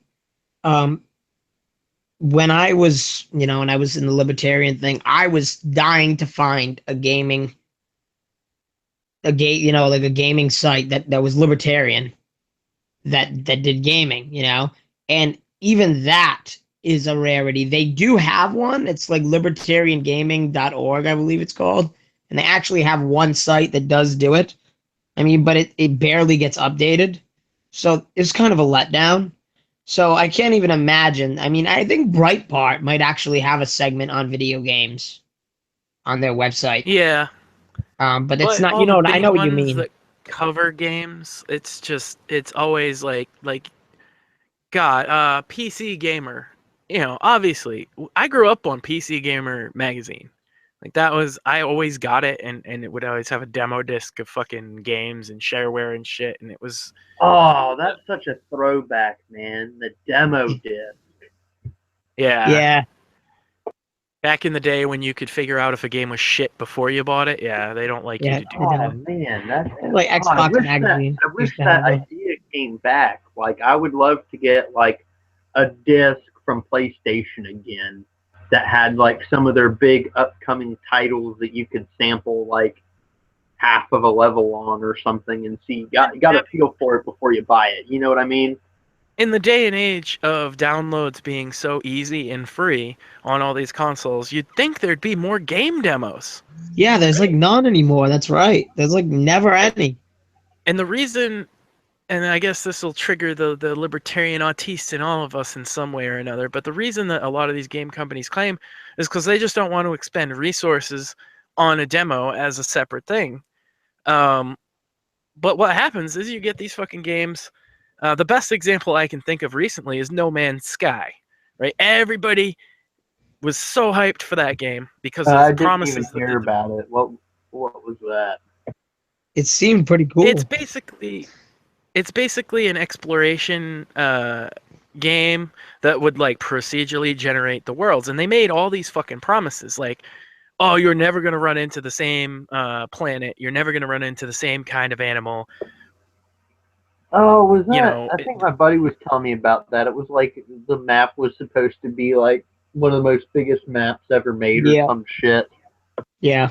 Yeah, but they didn't make the map. That's the thing. They had algorithms just like take this plant and this kind of mountain and this kind of weather environment, and then the animals, it was all like take the head of a rabbit and the body of a hyena and the feet of an ostrich or something. And like, so there's limited amounts of things you can come across, and so very quickly everything becomes samey. Not only that, there's not much in the way of actual gameplay. And the ending of the game, and I hate to spoil it, is basically like they hype up through the whole game. When you get to the center of the galaxy, it's going to be awesome. You're going to see all the fucking things. Like that's what you're shooting for. That's what you want to do. So you go from planet to planet around the fucking galaxy trying to get to the center of the galaxy. And when you get there, it just fades to black.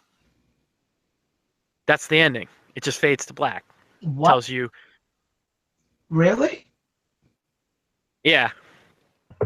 Yep. Wow. Fuck those guys.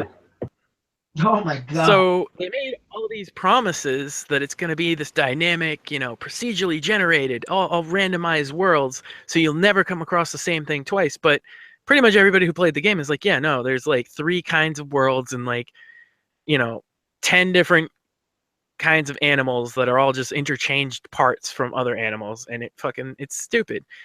And you would have known that just with a demo.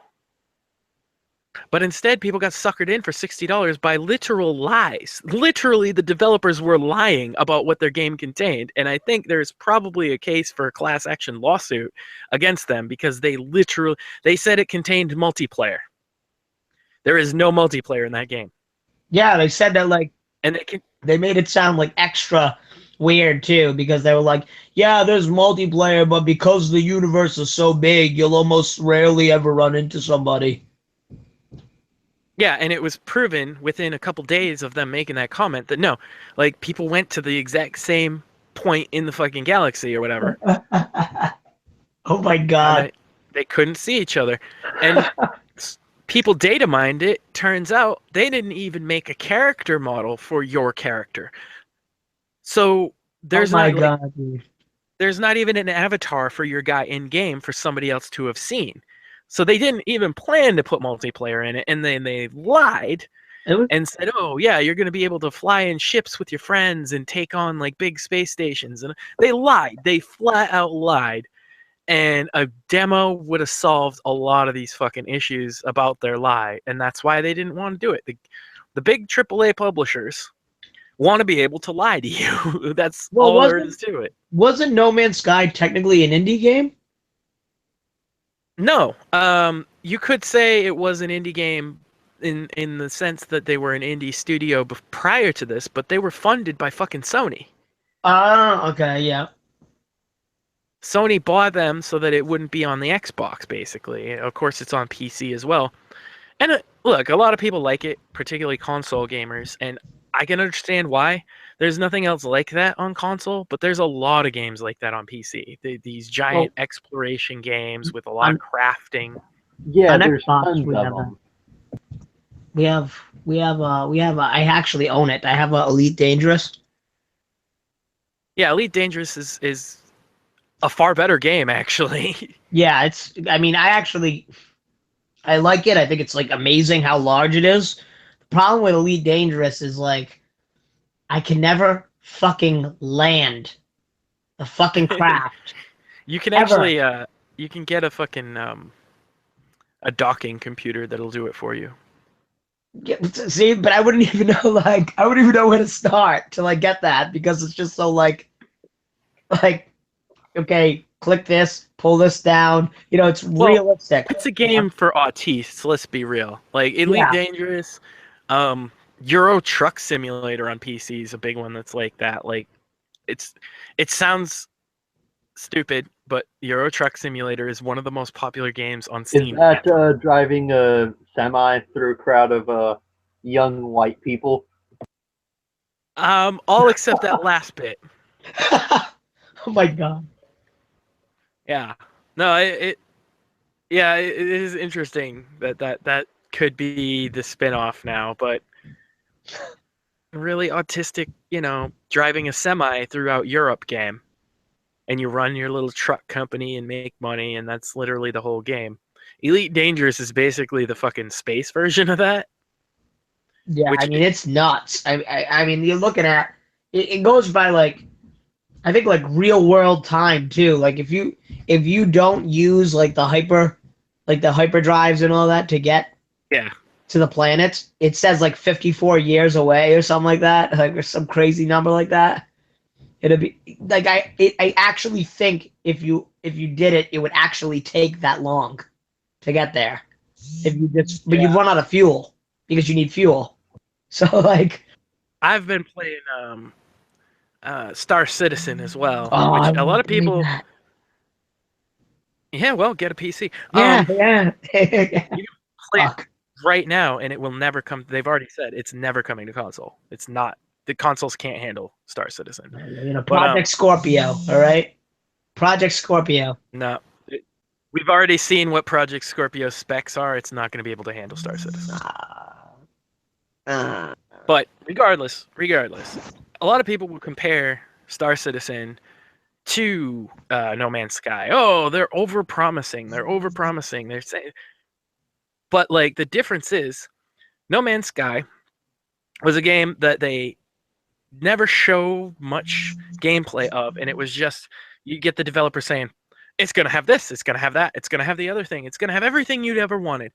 Star Citizen is probably, and I don't think anybody could prove me wrong on this statement, the most transparent game development of all time. Every single step of the way. They do video blogs almost every other day. They do 5 or 6 page blogs about what they're doing, in text. They have completely opened up the whole thing to alpha development. So as they develop a new section of the game, you get to play it right away. It's not like, so like they just added Star Marine, which is the first person shooter section of the game. On top of, originally they just had the dogfighting module where you were in a ship and you could fight another like AI ship, or you could fight multiplayer ships. Then they added you can fly around the universe and go to different planets. Then they added a main space station where you could see other players and interact with them and buy and sell things.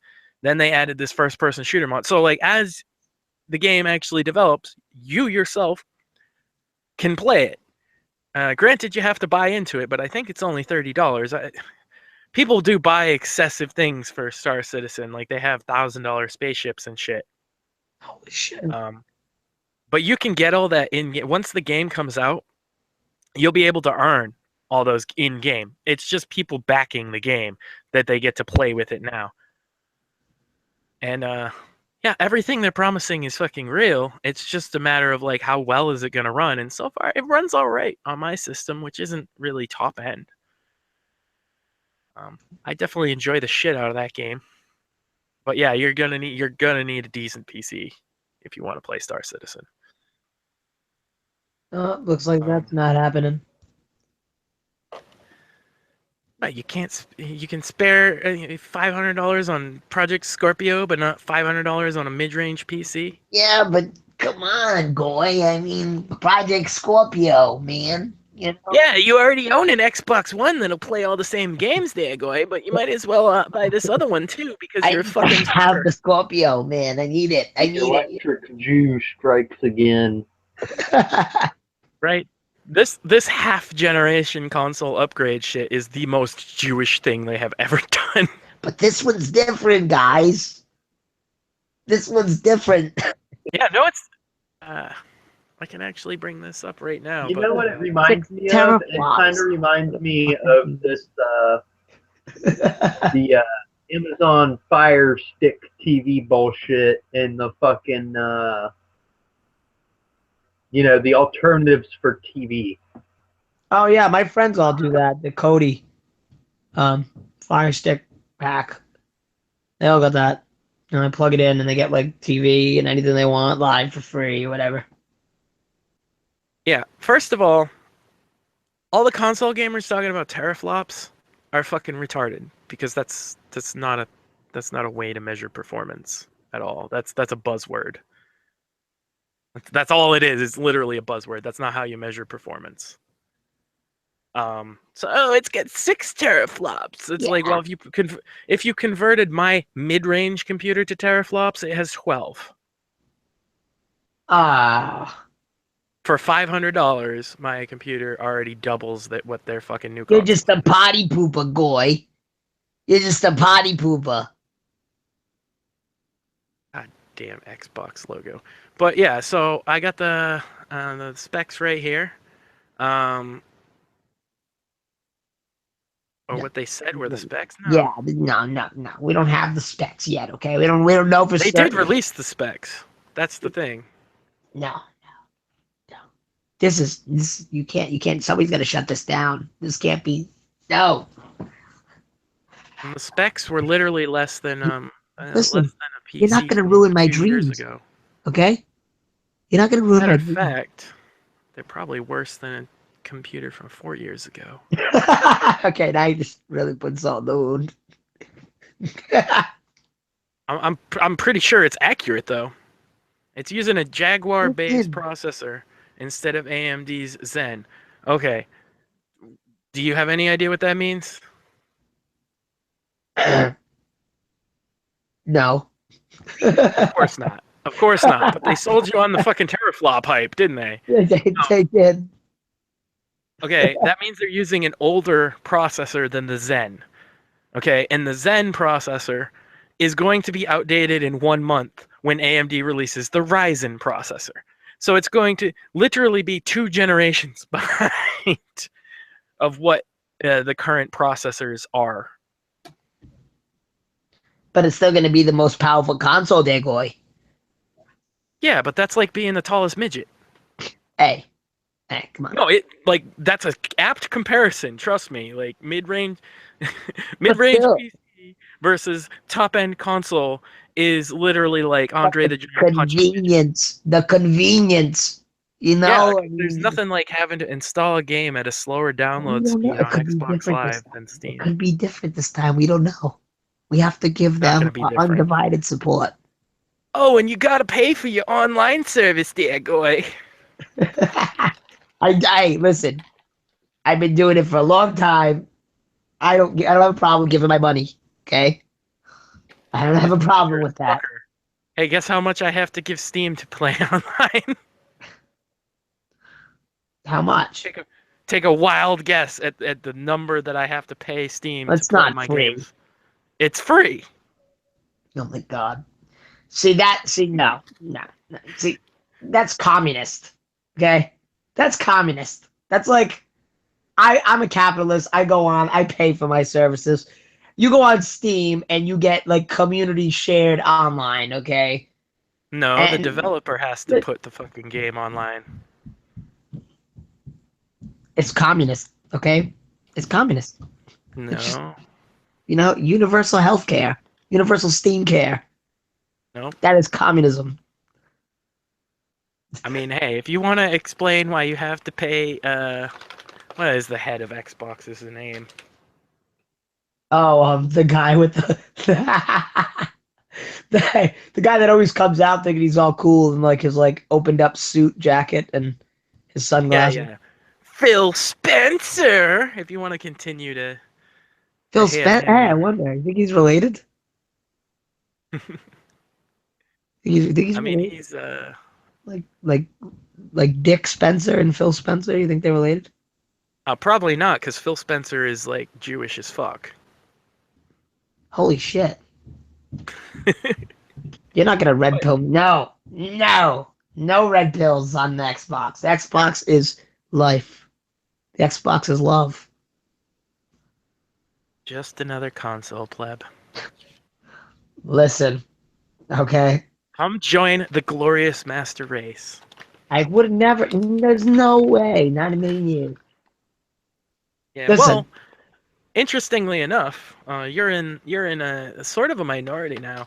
It's amazing. And for those who don't know, I build custom gaming PCs like as a profession. So full disclosure on that. But the PC gaming market is crazy. Like people will say the PC market itself is down, and there's a little bit of truth to that. So average consumer computing desktops and laptops even are certainly on the decline. People are buying less of those, and that's because it used to be you needed one of those to go online and check your email and surf the web and go on YouTube. But obviously you can do the majority of that on a tablet and even a phone now. and the processing power in these phones has gotten to such a degree that for the normie, for the pleb, it's perfectly fine. So they're not buying PCs. However, the PC gaming sphere has gone through the roof, and last year they made 89 billion dollars on hardware sales. Wow. Yeah, and the vast majority of it is actually coming from high-end PCs. Like, people are getting out of consoles and buying high-end PCs. This is a fact. And Ubisoft and EA and a couple other companies that I can't, Activision and a couple others I can't think of, are now reporting that they make more revenue off of PC gaming than they do off of consoles. Huh. So people are joining the master race in droves. And I see this myself, and part of the reason why is, well, at least last year was virtual reality. We'll see how it goes this year. But I had a lot of people that would come in and they'd order $5,000-$6,000 computers so that they could play this VR at the absolute peak quality. And most of the VR games that come out are shit, but that doesn't matter. People want the new toy. Yeah. So yeah, I mean, there's a. But the other thing is, we need to dispel the myth that consoles are cheaper. They're not. So I could right now, if I wanted to, if I really fucking wanted to, I could list you off a build for a PC that would run most current games at 720p, which is what most Xbox games run at, by the way, for under $250. Wow. If you want to run at 1080p, I could put together a build for you that would be about $400 to $500. And if you wanted to run 1080p with all the settings turned up to ultra, maybe $900 to $1,000. But most people don't game at that level, honestly. Most people don't put everything on ultra. You put it all on medium or high and run at 1080p and run at 60 frames a second, which consoles don't do. Well, I think really what really makes me fall back to the console, no matter what, is the community aspect of the console, which Bullshit. honestly, I don't think that as a matter of fact, I don't just think. I know for a fact that the community on PC, when it comes to communicating back and forth with everybody, like being centralized, it doesn't have what Xbox Live has as a community. It just doesn't. Bullshit. No, it's absolutely. It's not bullshit. It's absolutely true. You guys, Says you the have your console pleb. games. No, it says the console pleb. Yeah, because Xbox Live, even PlayStation Network, both of them have communities. You talk, you message, you chat with people. Yes, you can do that on PC. You can do it on PC. Steam doesn't have that? You think No, Steam you does? don't. I'm sure it I'm does. looking at my Steam friend list right now. I'm sure it does, but the community is just not there. People that you go on there, you play the games, you love the games, you have a good time. I'm sure you play with people, but I never ever hear like, oh, I went and I just, I have all these friends online on my, on my computer that eventually, I have 22 online right now. Yeah. But okay, so you just added them to add them. No, But I you know consistently play with them all the time. Do you consistently play with everybody in your friends list? Not everyone, no, but I mean, okay, it's the same amount. answer with me. I don't consistently play with everybody in my friends list, but yes, I consistently play with people, and I have people in my friends list I know in real life. Well, yeah, okay. Yeah, so do I, yeah. Everything Xbox Live has, is in terms of the community shit you're talking about, Steam has that built in as well. And guess what? I don't have to pay for it. I still don't think Steam has a better community than Xbox. Voice chat built right in. Yeah, I can right now if I go into my friends list, and I'm not going to put it up on screen because obvious reasons. Yeah. I don't want people bothering my friends, but yeah, I can right now. I click on this guy's name. Oh, voice chat. Right now, I can just right now call him up on a voice chat right through Steam. I can fucking literally, I can invite him to play a game. I can invite him to a fucking group of other people to play a game. I can fucking make a party. Like all that shit that you're talking about, Steam has it too. And there is a crazy fucking community on Steam. You just don't know what you're talking about is what it is. All right. So Steam has all of the things that Xbox Live does, but for free. So if we're Yes. taking the whole PC gaming community and just putting it to Steam only, which is a centralized network, right? Just Steam. If Then you're yeah, not we're on talking about Steam. Steam, if you're not on Steam, you're probably fucked. Like the only things not on Steam worth playing are games on Origin. And most people will not play EA games specifically because it's not on Steam.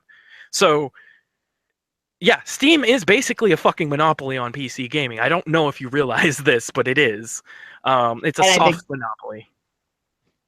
and that's probably why I wasn't really. That's probably why I really wasn't prepared for you to come back to that argument, because the last time I actually had a serious debate about this with somebody, um, somebody that played PC, they had conceded to me the point that the community wasn't as good on PC as it was on Xbox Live.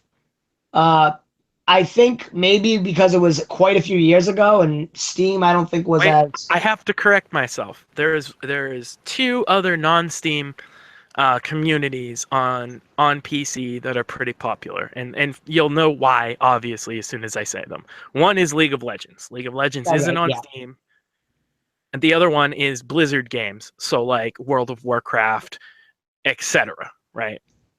All of those are on. Blizzard has its own market that just sells Blizzard games. But even that, if you go on to I can go on to my Blizzard launcher right now, and I can tell you that I have a whole different set of friends. And if you know nothing about an MMO, the community in a game like World of Warcraft is Well, fucking in a crazy. game, yes. Okay. And when I was making that argument, I was really more in generalizing. Okay, like the console community. You know, you got somebody that's playing GTA, while two people are playing Halo, while three people are playing Call of Duty, and you're all talking in a party chat. I mean, Right. You can do that absolutely right through. You don't even like. You can obviously people on PC now have moved more towards Discord and other external things yeah. because you can, because it's a PC. But um, the fact of the matter is, you can do that on Steam. But Absolutely. but do people do it as often? Yes. I don't know how often it is, but yes, I would say absolutely. But they're more likely to do it through Discord. They're like, because it's a better fucking service, and there's the openness factor, right? You have a console, you're limited to using whatever fucking voice over IP software that the Xbox gives to you, whereas I can choose from a fucking plethora of them. True. People use Skype, sometimes people will use Discord, sometimes people will use Steam. A lot of games have it right built into the game as well. And that's become kind of a thing lately with like DayZ and games like it, where there's proximity based voice chat in the game. So like if you're Yeah, talking, you have to be near somebody. that's cool. It's a gameplay mechanic, I guess, to some degree. Titanfall 1 had something I think just like that. Where you had to be near, like if you were, it was weird. If you were near the person, it would switch to your mic. No, wait. If you were near the person, your mic would shut off and it would play through your actual speakers on your television, because you're near them, so you can actually hear them. But as you would move away, it would slowly fade out, and then it would just go to just your mic. So like it gave like this impression of like distance and stuff with working with the radios and not using the radio at all. It was pretty cool. But And you want to talk about community. Xbox has nothing like what Steam has for a community. I would say it's probably 10 years behind what Steam does as a community. So, on Xbox, can you create a list of games that you recommend to people with links, YouTube videos, reviews and links to websites to show them why you like this game. Like, can you be a reviewer on Xbox Live? No. Right. That is the correct answer. No. So Steam has Steam curators where that's exactly what it does. Obviously, PC Gamer, Total Biscuit are some of the most popular ones, but I have a Steam curator list of games that I recommend, and with another thing that they have is just user reviews. So anybody on Steam who has bought a game, or if it's free to play, obviously there's a lot of those, played it for a certain amount of time, can go and write a review of the game, and it will show up in a list, much like when you go on Amazon, you have the user reviews. Yeah. Do you have those on Xbox at all? We have yeah, you can review it. You can review games. You can do like stars and then you can write a review and stuff, but you can't link or do anything like that, I don't think anyway. Right, and they don't aggregate them either. No. So Steam will, if anytime you go onto a page on Steam, any game, just whatever game, as long as there's reviews. Some of these games are really obscure, nobody ever fucking bought, and so there's no review. But you find any game and you'll go on and it will have a ranking, and that ranking will be recent and overall, and it goes by the reviews. So they have thumbs up and thumbs down, and it's simple. And then you can write a blurb, whatever that blurb might be, adding in links and anything else. And so it will aggregate overall mostly positive, let's say, or mostly negative, or mixed, or whatever, overwhelmingly positive, overwhelmingly negative. And then, because games change quite often these days with patches and things, you'll have recent. So people will either come in and update, or there'll be new purchasers of the game and they'll write a review. So sometimes you'll have overall mostly positive, but recent is mixed. So you can tell that something that they've done recently in a patch didn't appeal to a lot of people to play in the game. So then you just scroll through the fucking review section. Also, Steam reviews do have a fucking tendency of people being really fucking sarcastic and silly as well. Sometimes I just go through Steam reviews on bad games for a laugh. Interesting. But yeah, the community on Steam is very fucking connected. I mean, it's just like, all right, you're telling me what the capabilities of the community are, and I get that. Oh my God! Like, what I'm saying though is that like the use of it, which right, people use like, it. Right, that's what I'm telling you. People I just use. look. If you want to talk about the review system, does anybody use it? Well, let's click on Galactic Civilizations 3. Not a real popular game, right? Have you ever heard of that? No. Okay, it's 2 years old as well. Came out in 2015. It's not a particularly big name game. Let's see how many fucking people use the review system, right? 5,491 reviews. That's a lot of fucking reviews, right? That you can go through each and every single one of those reviews if you want to. And let's find a more popular game, right? Let's find what's at the top of the list this week. What's on sale? Because that's another thing which I could get into and fucking just crush you with is Steam sales. I got one last point to retreat to if all else fails. Recent reviews for Mortal Kombat 10, 529. Overall reviews for Mortal Kombat 10, 13,329. And I could go through and fucking read every single one. Most of them are at least a paragraph or too long. And that's, I wouldn't say Mortal Kombat on PC is actually not as popular as it is on console because at launch it had some issues. But I think it had some issues on all. Is Well, there I think more? Mortal Kombat and games like Go ahead. they're more console friendly. You say that, but that's changed too. The reason they're bringing a lot of fighting games to PC the last couple of years is because like everybody has a controller, and they sell really well. I know Injustice, Mortal Kombat 9, Mortal Kombat 10, Street Fighter 5, Street Fighter 4. Now they're coming out with all the new Marvel versus Capcom games. Like all the big fighting franchises are coming. Tekken,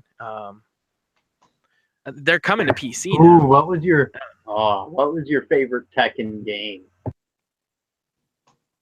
The one I played the most was probably like 3. When this didn't come out. Now, So would it be safe to say that the rise in consoles has benefited to PC actually like improving itself also to cater to the gaming community? that's cute. Well, I said that because, like, the point that he had made and your response to it. So I'm actually asking you. I'm not trying to The make rise in console sales, you mean? Yes, I mean, like, so. It hasn't really like what's happened. It's hurt actually. It's hurt quite a bit. This fucking console market and people thinking, oh, this game is only.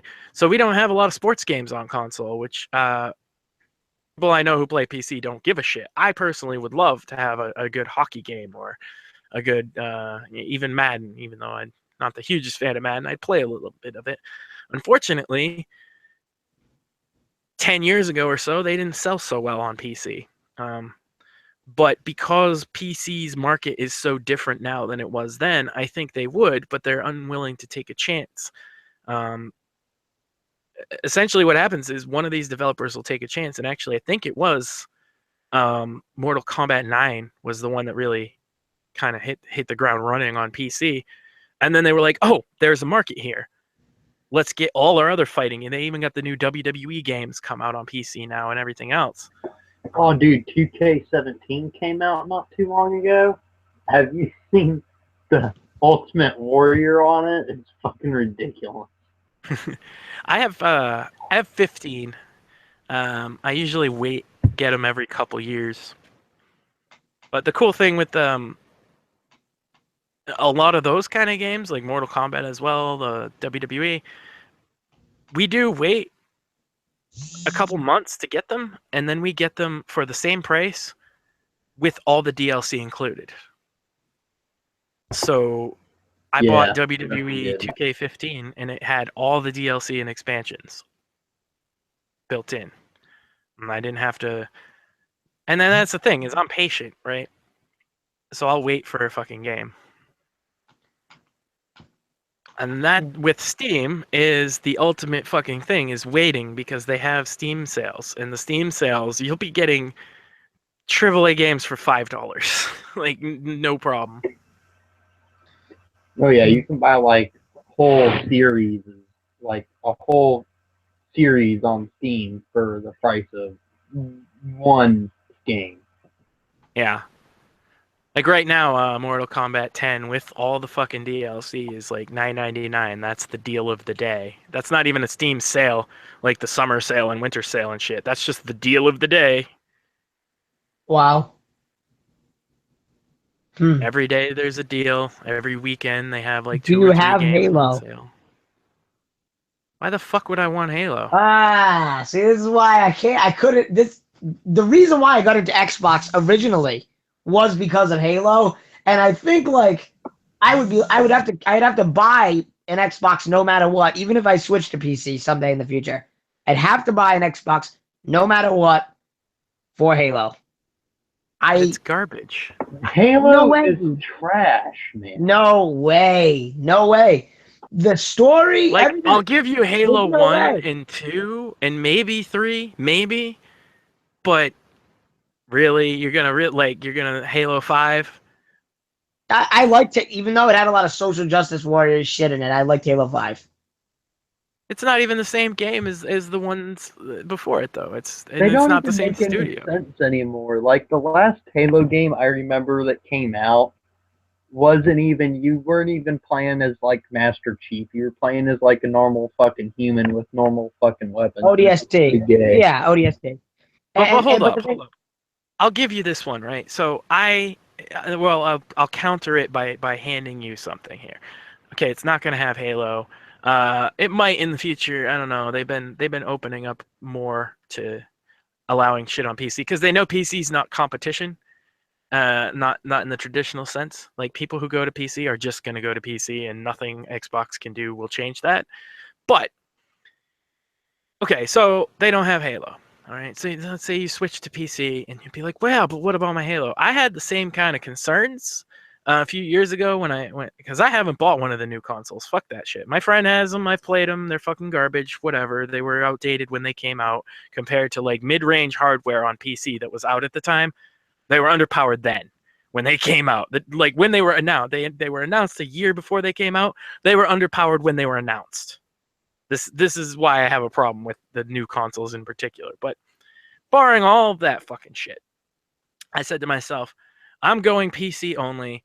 There's a couple game series that I might end up missing. And one of the things I said was sports games. Another thing I said was Rock Band and Guitar Hero, although I can always just, go hook up my 360 and still have that shit. It's all in storage, but if I want to play it, I still have it. Obviously, there's a new Rock Band and shit, but Yeah. This is what happened is I didn't care. I didn't miss them as much as I thought I would. I was like, wow, why did I put so much stock in one game when you want to talk? A phrase I hear thrown around by console plebs a lot is exclusives. Did you know that PC has more exclusive titles than all three major consoles combined every single year? Well, you just never hear about them, right? Well, because you don't go to PC specific Yeah. fucking Yeah. websites. Yeah. But so, like, they're really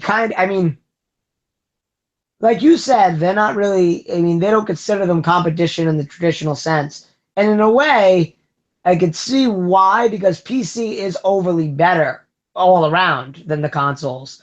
But so Right. much If they were to market in such a way to try and compete with PC, like, look, the majority of console gamers I see are all like, the graphics are so good. And I'm like, your graphics are fucking shit.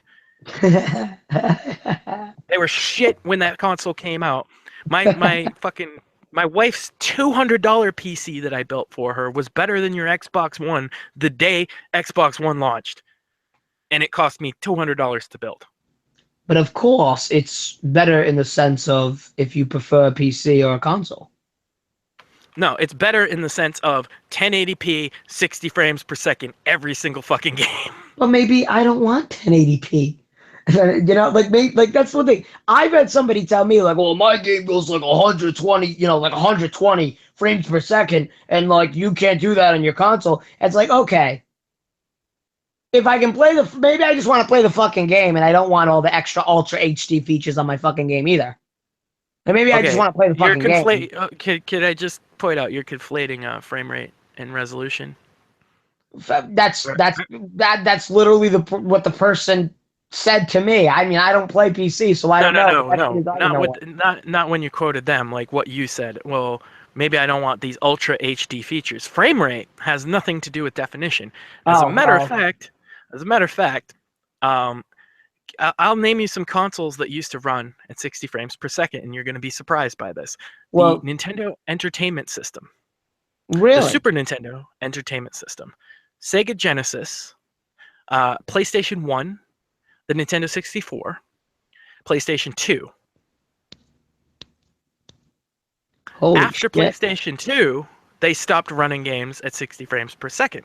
Because people got all into like, oh, the graphical fidelity has to be so fucking good.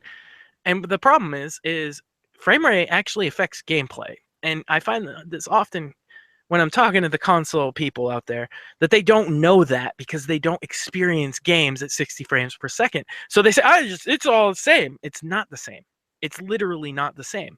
What you'll find if you play games consistently at 60 frames per second is they're so smooth and so much different experience. And now you can kind of experience it for yourself, because what you can do on YouTube is you can find a game, like somebody playing a game, and there's options, right? Like 1080p, 720p. Now there's an option for 60 frames a second. So you can actually see what it looks like, but that still doesn't do it justice, because when you're playing a game, one of the best examples I'll use is Dark Souls. Everybody loves Dark Souls, right? Except me. The problem with Dark Souls, running at 30 frames per second is it's a very precise game, right? Yeah. Requires really, really precise movements, and you have to kind of look at attack animations. Now imagine if there was twice as many frames in everything you did. So you could perceive things twice as fucking precisely. How does that not change the game itself? No, it Fundamentally? does. It does. Right. That's what I'm saying. Like, I say I don't have the top end hardware. I'll never claim to, and I actually intentionally don't. Like, I could obviously get it pretty cheap considering what I do, but as long as I can get 60 frames, I don't care. I'll turn down my resolution from 1080p to 720p or whatever I can fucking fit it. I'll turn down graphical options. I'll turn down everything to get that frame rate. And if I can't play a game at least 60 frames a second, I just won't play it. Yeah. That's me. And after years and years of playing at that fucking frame rate, I can't even look at 30 frames per second without my eyes hurting. And it's funny because the argument debate between the console versus the PC thing is really a non-existent argument, because the PC is all around much better than the consoles in every way. I would say I still say, I mean, as for the community, you tell me all this stuff. I've never experienced the community, so I don't know. I know that the Xbox. But you were ready to rip on the community before, just to point. Yes.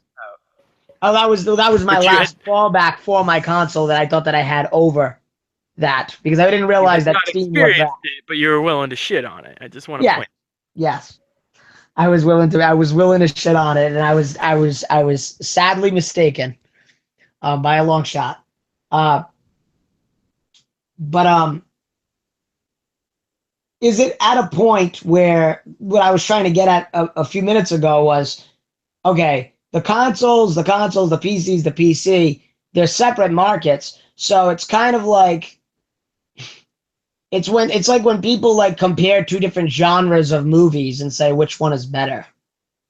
Not really. And the reason for that is that every game that comes on a console can be played on PC, but not every game on PC can be played on console. It's just a time preference issue. Yeah, that's a fair point. No, it is a time preference issue.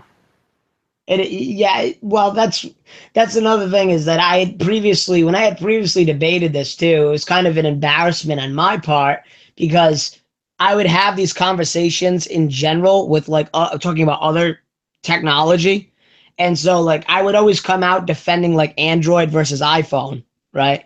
Because Android lets you, you can go in and like you can make everything so like any way you want it. And people would say to me, but I got an iPhone and it's simple and it's built for me and that's what I want, And I'd be like, oh, well, that's fucking retarded. You want to have all these extra features and the ability to do what you want. Have the phone. It's your phone. Do what you want. But then in the same argument, I would be like, but I'm a console guy, not a PC guy, right? And people would be like, well, why are you a console guy? That's just the same way an iPhone works. They package it and make all the decisions for you. And then the PC is totally like way more intricate. Shouldn't you be a PC guy? And I would always be like, eh. The beauty of it really is it's got both, right? So with Steam, you do have that centralization, but there's also a level of decentralization. But even within Steam being centralized like it is, like one of the most unique features that you're never going to get anything quite like on a console, because they have to fucking monitor it. We had mentioned mods. Steam has what they call the workshop. And if you make a mod for a game, you can put it on the workshop, and so you can get the mods right through Steam. And they don't really, unless it's like porn, they're not going to take it down, right? Yeah. And even that is questionable. I think they're starting to allow porn games on Steam a little bit, but with warnings and whatnot, you know what I mean? But yeah, you can set up family-friendly accounts. So like if I had a 10-year-old, I could restrict his account or whatever. But the point being is the Steam Workshop, anybody can just upload anything, and there's benefits and drawbacks to that. And then on the other hand, now they're starting to do mods on console specific games, and they're curated.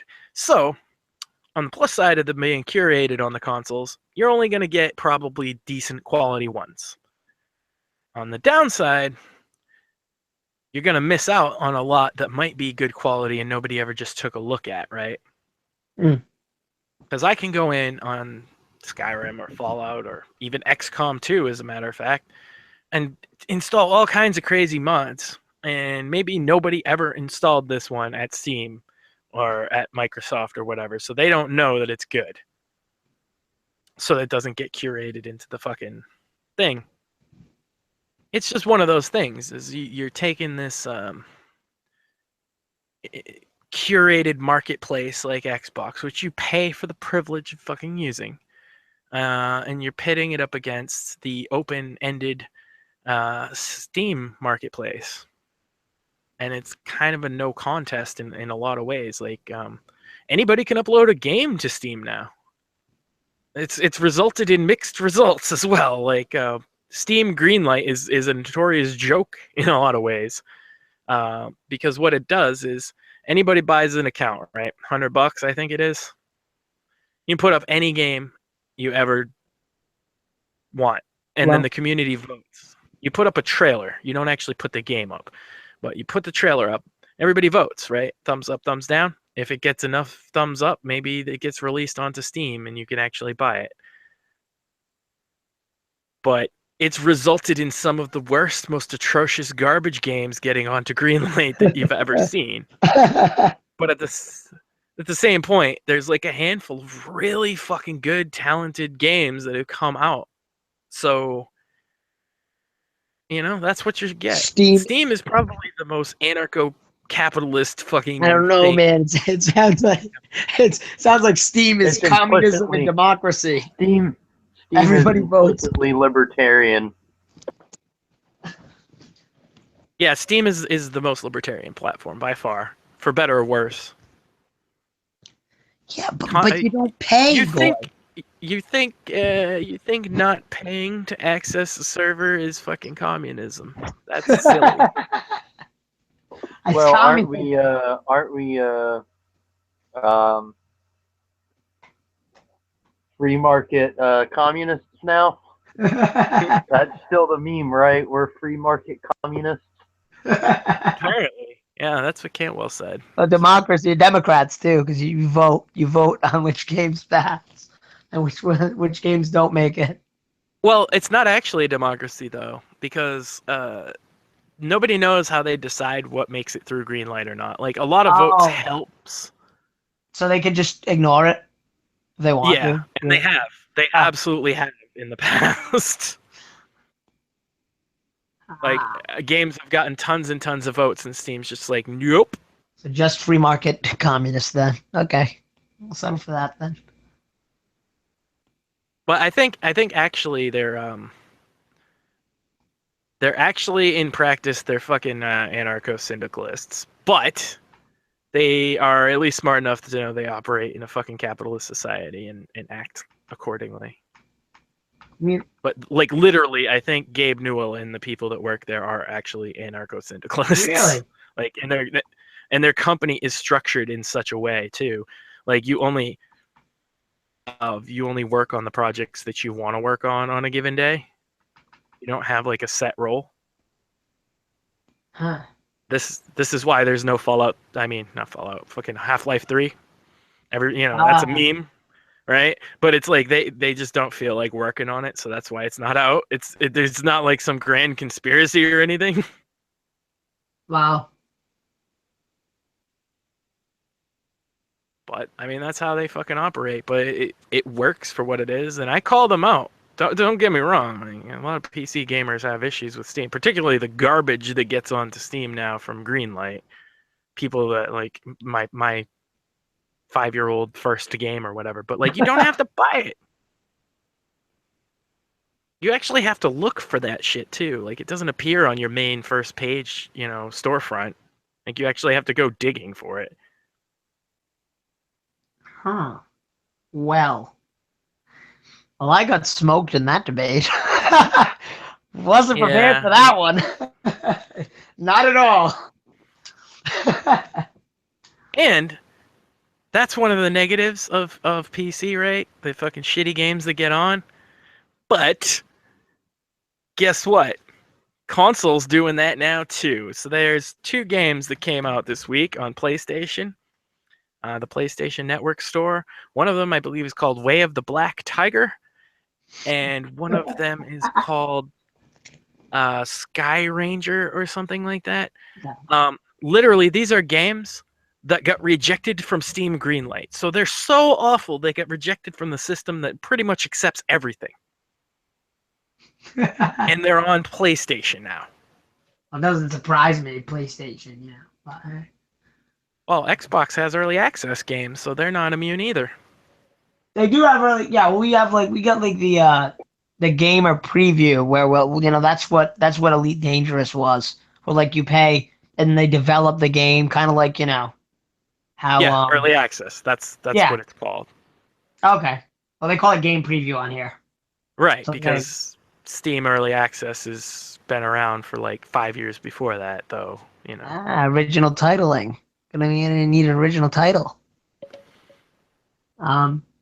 So only a few games are like that on here, but Right, but they're doing it now, and this is one thing a lot of people will complain about on PC is the early access games, because there's a lot of them that are like super unfinished and shit, or never get finished, or spend years in it. Like the DayZ standalone game has been in early access for like 3 years now. I kind of know what you mean on that one because there's one game on here that I was really looking forward to, and I got the early access for it, but like I just don't get it because they didn't program how to fucking do anything. So like Yeah. And when I saw that shit coming to fucking consoles, I was like, oh my god, this is the fucking, like, the end is nigh. The end is nigh. Now, Project Scorpio will save us. No, because they plan to have more early access on that shit too. So. Oh my god. And I'm sure they'll stop putting some of these failed Greenlight games on it as well, because that's the thing to do. We can get some shekels that way, Goy. It used to be that you had an expectation of quality on a console. That's the argument I would have used in previous console generations, right? And I buy a console, I buy a game for it. I expect that I put it in and it works. It might have bugs. It might have. Go ahead. To go along with that, especially with the older generations of consoles, like even up to PlayStation 2 is when that kind of ended. Right. PlayStation 2 was like the last console that was actually reliable in that sense. Yeah, and the are we real including problem, 360 with that, or are we saying like that generation? No, because 360 had the same kind of problems, right? Because 360 had patches, right? It had to. If you had your game on PlayStation 2, it had to work, or Xbox One for that matter. It had to work because although there were online things available for those 2 consoles, most people didn't have them. Right? But now that online is available, people, they'll just patch it up, they'll fix it up, or put out these early access games that are literally unfinished. I mean, back in the day, if you bought a product like a game, you expected that the game was a fully fleshed out game to some degree. That doesn't mean it was good, but it had a beginning, middle, end, so to speak. Yeah. And now you can buy a game with just a beginning, and the end will come, in a couple years or something. So when you take away those things that used to be what consoles were about, literally what you're left with this current generation is a poor man's PC without the freedom and asking you to pay more to use it. That's my problem with them. But, they're good for some people. Like I said, my friends have consoles. They play them. They enjoy them. They fucking sound like you. And that's fine. That's fine. But they know that I'll win the argument if it comes to one. I learned my lesson. I'm sorry. I'll never do it again. I don't know.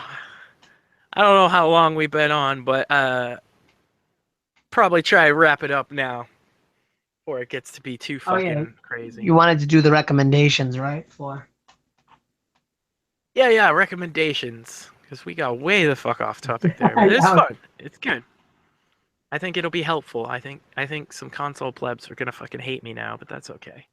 Yeah, no, you might have actually, because I mean, I would listen. I would consider doing. I would like once we're offline. I would go to you and be like, "Hey, okay, how do I? What would I get for this, this, and this?" I do not have the money. I just don't. Right. I don't have the money. If I Right, because you spent it on a console. oh well, I bought this console kind of a while ago, but still, I don't have. I don't still have the money. I just don't. If I could just whip up, $700 right now, I would. I'd love 700's to. an overshoot. I could get you one done for 240 or something like that.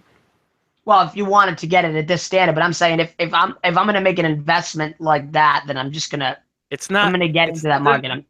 before we go too far off into this tangent again. It's not the same kind of investment. Your console is the same console that you're gonna have from when the day you buy it until the end of that console generation, right? The only Yeah. exception is this Scorpio thing, which is basically, well, we're going to do a half generation and you're going to pay full price for a new one again, right? But barring that, when you buy that Scorpio, you're going to have the same expectation, right? Like until the new one comes out, it's the same. This is not the same with a PC. When you spend that, I could get you a starter PC, honestly, starter PC, $150, right?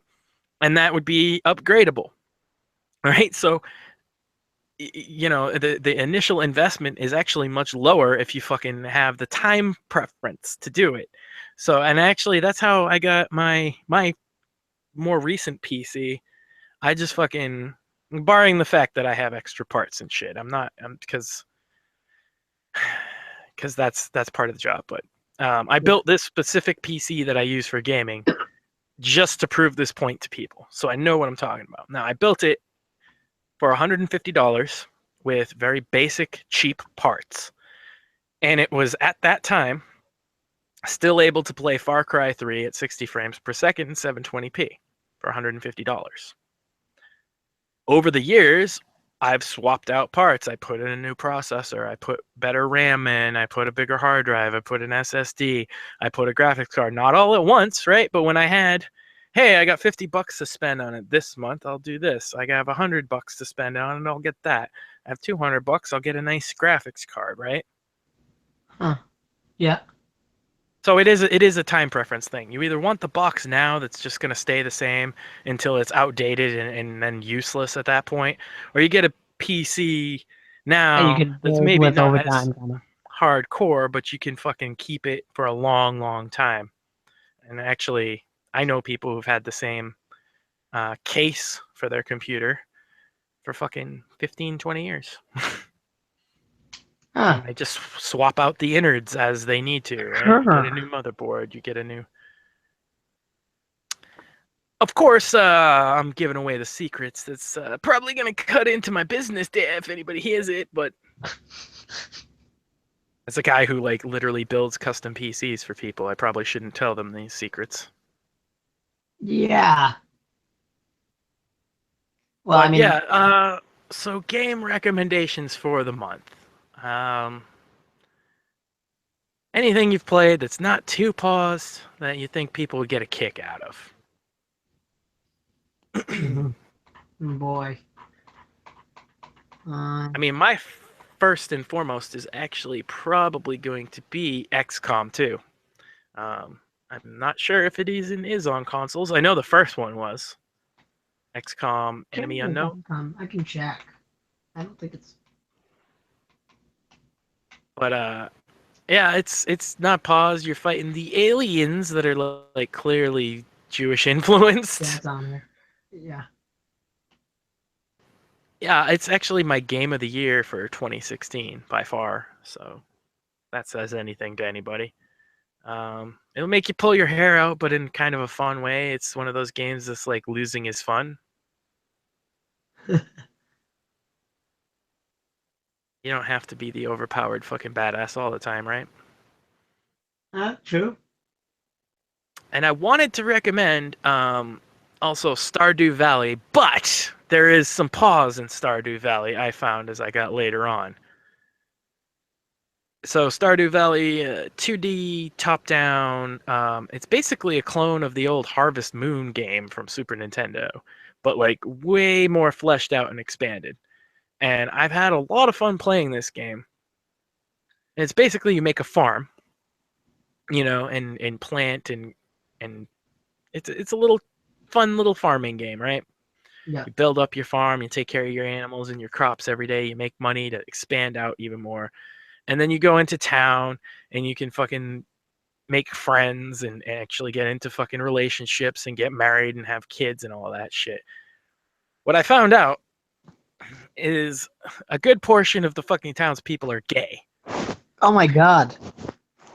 A lot more than like 2%, put it that way. It's like half of them. So Holy shit. I'd love to recommend the game, but that really turned me off, and I haven't been playing much since. Damn shame. Yeah, wow. That's kind of a revelation there. Yeah, I mean, I don't know. It was developed by one person, so Okay. and it's literally Yeah, one of the mine. best fucking. It's. I think it's the top selling game on Steam last year, though. Oh wow. Above all kinds of AAA titles, for sure. Like, it is absolutely one of the top selling Steam games, I think, of all time. And it's highly reviewed and everything, but then I got to that part and I was like, God damn, your social justice in my farming game. What the fuck?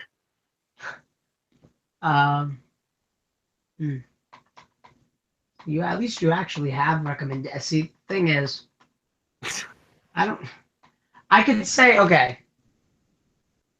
Honestly, there's nothing wrong with Titanfall. Titanfall is, I mean, it doesn't really get posy at all. Yeah, I mean, one of the leaders of the factions is kind of a semi-masculine, strong, independent woman. So, I mean, outside of that, it's just a fun shooter. It's you got robots and shit, and serious warfare, and the AI and all that. It's really you really feel like shit's always going on. It never gets boring. It's really fast paced. And The Witcher, I gotta recommend The Witcher because it's just very traditional. With The Witcher, the lore, everything about it You is got just the time to sink into it. Absolutely. yes. If you're into that, it's definitely worth a pickup without a doubt. They put a And lot of work into that game. I had one more. Oh, go ahead. It's Sorry, I called didn't mean to cut you off. Enter the Gungeon. It is a retro-inspired kind of rogue-like shoot 'em up, which similar to like Binding of Isaac or whatever. But the cool thing is the name itself is a pun. Enter the Gungeon, right? And so the Gungeon, everything is themed off of guns and bullets, including the enemies. So all the enemies are bullets and shotgun slugs and things like that. There's a gun that is a bullet, and it shoots guns that shoot bullets. That's all I need to say. What? Yeah, and it has just ridiculous, like hundreds of guns. I think there's like 500 different guns you can pick up that randomly each time you play through, because it's one of those games like you play till you die, and then you start over, and like you get more shit as you go through. So yeah, it is an awesome game, and it just had a free DLC update that added like 300 more guns, more bosses, more enemies, more everything. I put in 35 hours into that game, so that's quite a lot for me. Oh my god. Over the course of a year. That sounds pretty wild. That's pretty solid. It's just all the gun, references and puns. If you're into guns, even though it's kind of a cutesy like Guns and Buns. 16-bit art style, you'll still get a kick out of that game.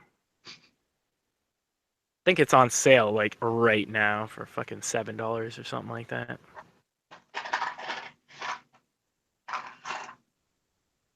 It's different every time you play through too. You know, like the dungeon itself changes. Oh, wow.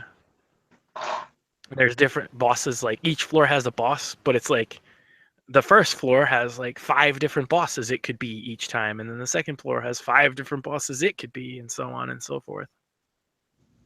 I've not beat it yet. I've not gotten to the end of the dungeon at all. I keep trying though. It's fun. And the gun puns just fly like fucking wine. It's crazy. Everything's a pun. Everything in that game is a pun. I can't believe I've never heard of it before. I don't know why. Well, it's not on consoles, is it? I'm not sure if it is or not. It could. It very well could be. It has controller support.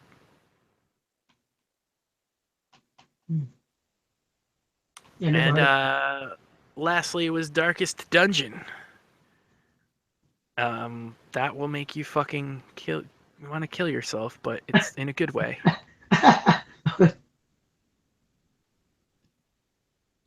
It's an H.P. Lovecraft-inspired, hand-drawn, party-based RPG where you explore the different dungeons, and you have like tactical battles, kind of something in the vein of like a Final Fantasy.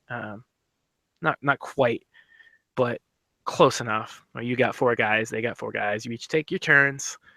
Where your guys are positioned in your group matters, as well as where the enemies are positioned. So some people, if they're in like the 3rd space, they can't use certain abilities, etc.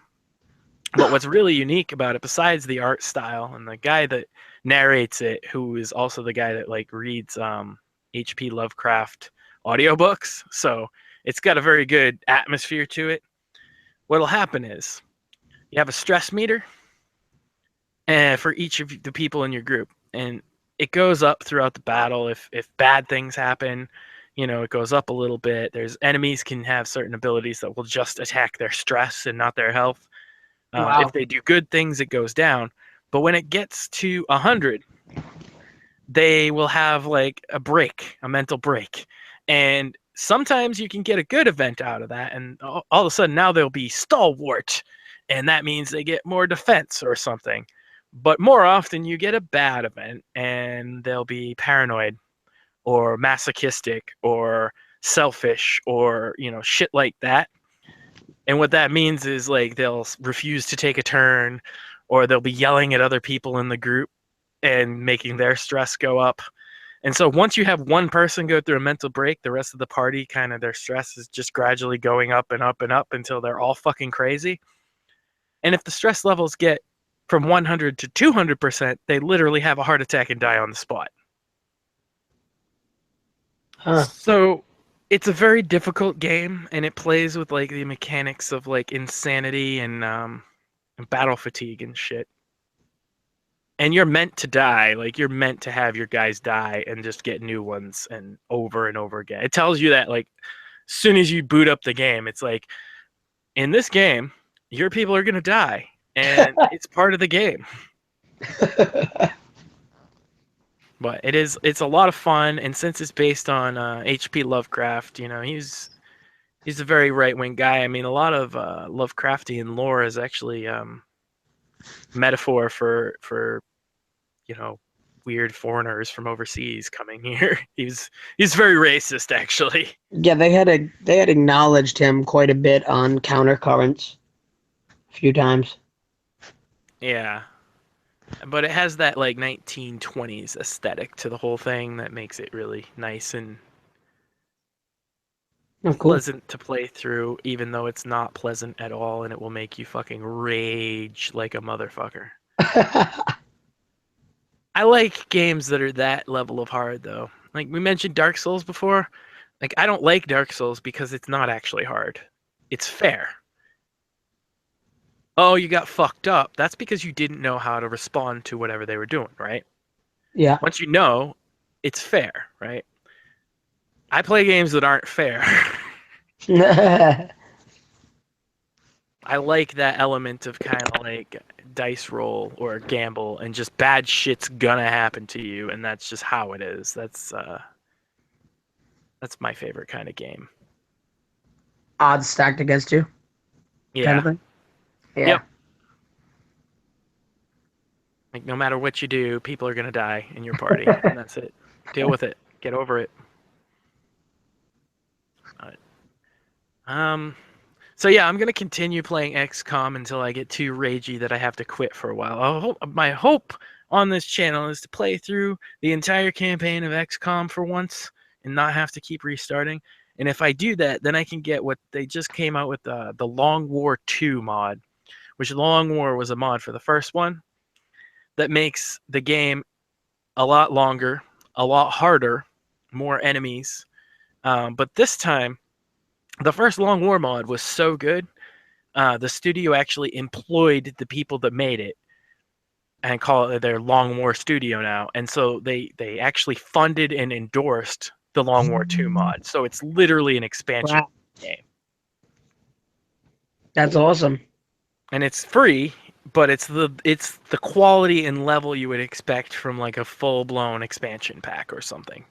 It's really overhauls the entire game, adds different classes that your characters can be, adds new mechanics, new skills, new enemies, new research things. Like it's like a huge expansion pack completely free. But it's so much harder that I didn't want to start with that one. I wanted to start with the regular campaign because I haven't beat it on Iron Man mode yet. And I still haven't even come close. So I'm going to try and keep that as what's going for the channel. If not, I'm going to switch games this week. Because I've definitely been raging like a motherfucker at XCOM. Interesting. It should be interesting to see what other games you play. Yeah, I like doing games where I can like put different irregulars into the game and have funny shit happen. That's been... Did this one Death Road to Canada that was really fun. Oh, really? Yeah. It's like a zombie survival game, and like you can just put, custom characters into it that will join you. So I put all the irregulars into it. It's on the other Right Wing Game Squad channel, but it was a pretty good one. So I'm fairly sure we didn't make it to fucking Canada.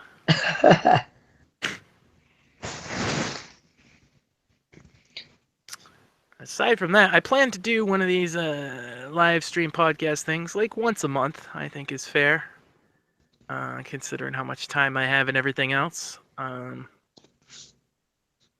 anybody listening now or in the future is welcome to join us on one of these in the future. Hit me up, mostly on the Facebergs,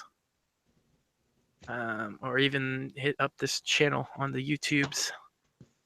And we'll see about getting you on here, because I'd love to have more people and more diverse opinions. just don't attack him about the PC thing. Learn from my mistake. Oh no, by all means, dude. Don't trust me. Don't do it. He's waiting to destroy you. We don't say PC Master Race for no reason. He's willing to totally slaughter your argument. So, Gas consoles gamer war now. It's true. He's not wrong there. So if anybody got anything, I know you guys probably don't have too much to plug, but if you want to plug anything, and then we'll wrap this up there. Or any last words, I guess, as well. Well, I just wanted to say, way early on at the beginning when we were talking about different games, there was one particular game that I played recently that I did not mention. And it's one of my favorite games, Star Wars Battlefront 2. I have been playing that game every time I go up to visit some friends in New Hampshire. It's like a tradition now. he'll load up to the Xbox and we'll play. We'll get split screen going, and then we'll play Star Wars Battlefront 2. And I'll tell you, I play that game, and every time I play it, I never don't. There's never a time I don't have fun playing that game. Yeah. Can you say the same for the new Battlefront? No, I cannot say No, the me No. either. Let's not bring Battlefront game. What did you say, Alex? I didn't catch it. Let's not bring up that disappointment of the new Battlefront. I know. I know. It was terrible. It really was. It was awful.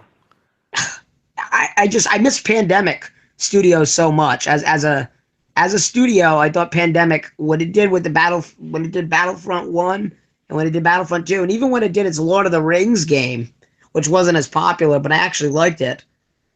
Before they went under, it was awesome. They did what was it called? They did the War of the Ring or something like that, right? It was just like Battlefront, but it was a Lord of the Rings. Yeah, exactly. It was just like you had like the swords and the magic, but it was just like it had like the capture points and like different classes for different things, healers and stuff, and it had like the AI running around, so it was a massive war. That was actually a fun game. You could change the outcome of like Frodo gets killed and the ring doesn't get returned to Mount Doom. It was awesome. Yes. Like, it was a really good game. It didn't get as much notability, but Pandemic. I mean, I don't know if you guys remember Star Wars Battlefront 3 when they leaked the alpha play for 3.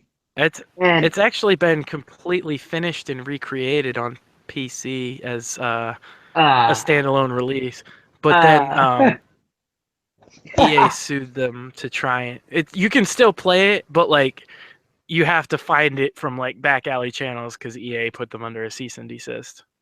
But yes, Battlefront 3, the real Battlefront 3, is completed and playable on PC today. Wow. It has been for quite a while. Look at you, just keep owning me, trying to close up. What they're going to do actually now, they've decided, is they're going to basically change, they're going to take out the Star Wars theme and release it as its own game so that they can actually release it to people to play. So they're going to just basically make up their own fantasy universe, change some of the fucking, no more Darth Vader, to make him look different or whatever, but like, and have the same game so you can actually play it. Well, yeah, it is some of the guys from it's not the whole Pandemic studio, but it's still some of the guys from there. Oh, They've been working on this like as a passion project for years. They released it and then EA immediately sued them. Screw EA. All they ever do is fucking It pissed me off. They've always pissed me off. They don't have a choice in the matter, though. No, I know. That's how IP law works. Yes, indeed. But EA always does something like, half-ass, and then of course, somebody wants to come around and try to improve on it. They got to shut them down. So it's fortunate there.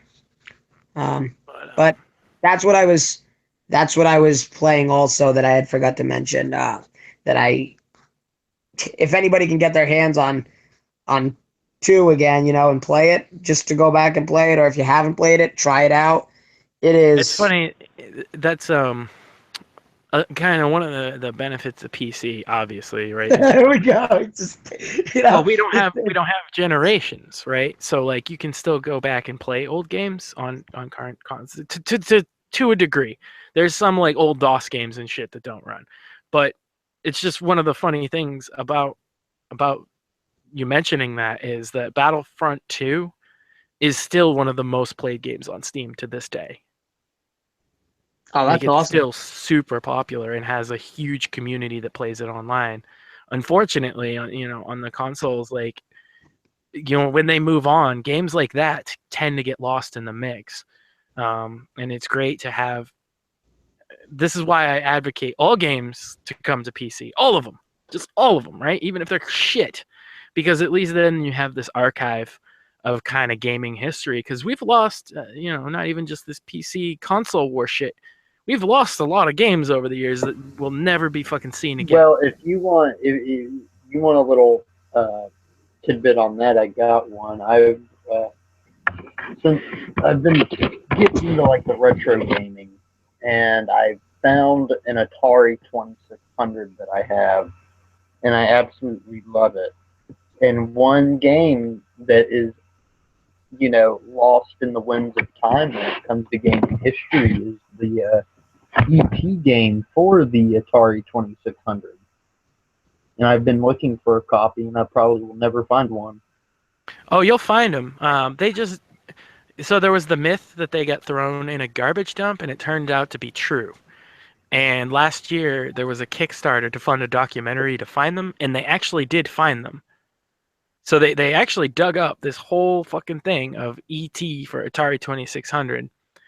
But good luck buying one because they were going for like $1,500 and up on eBay.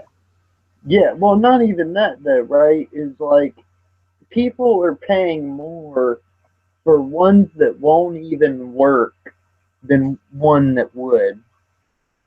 You know what I'm saying? Like, I want to get one that I can actually play, right?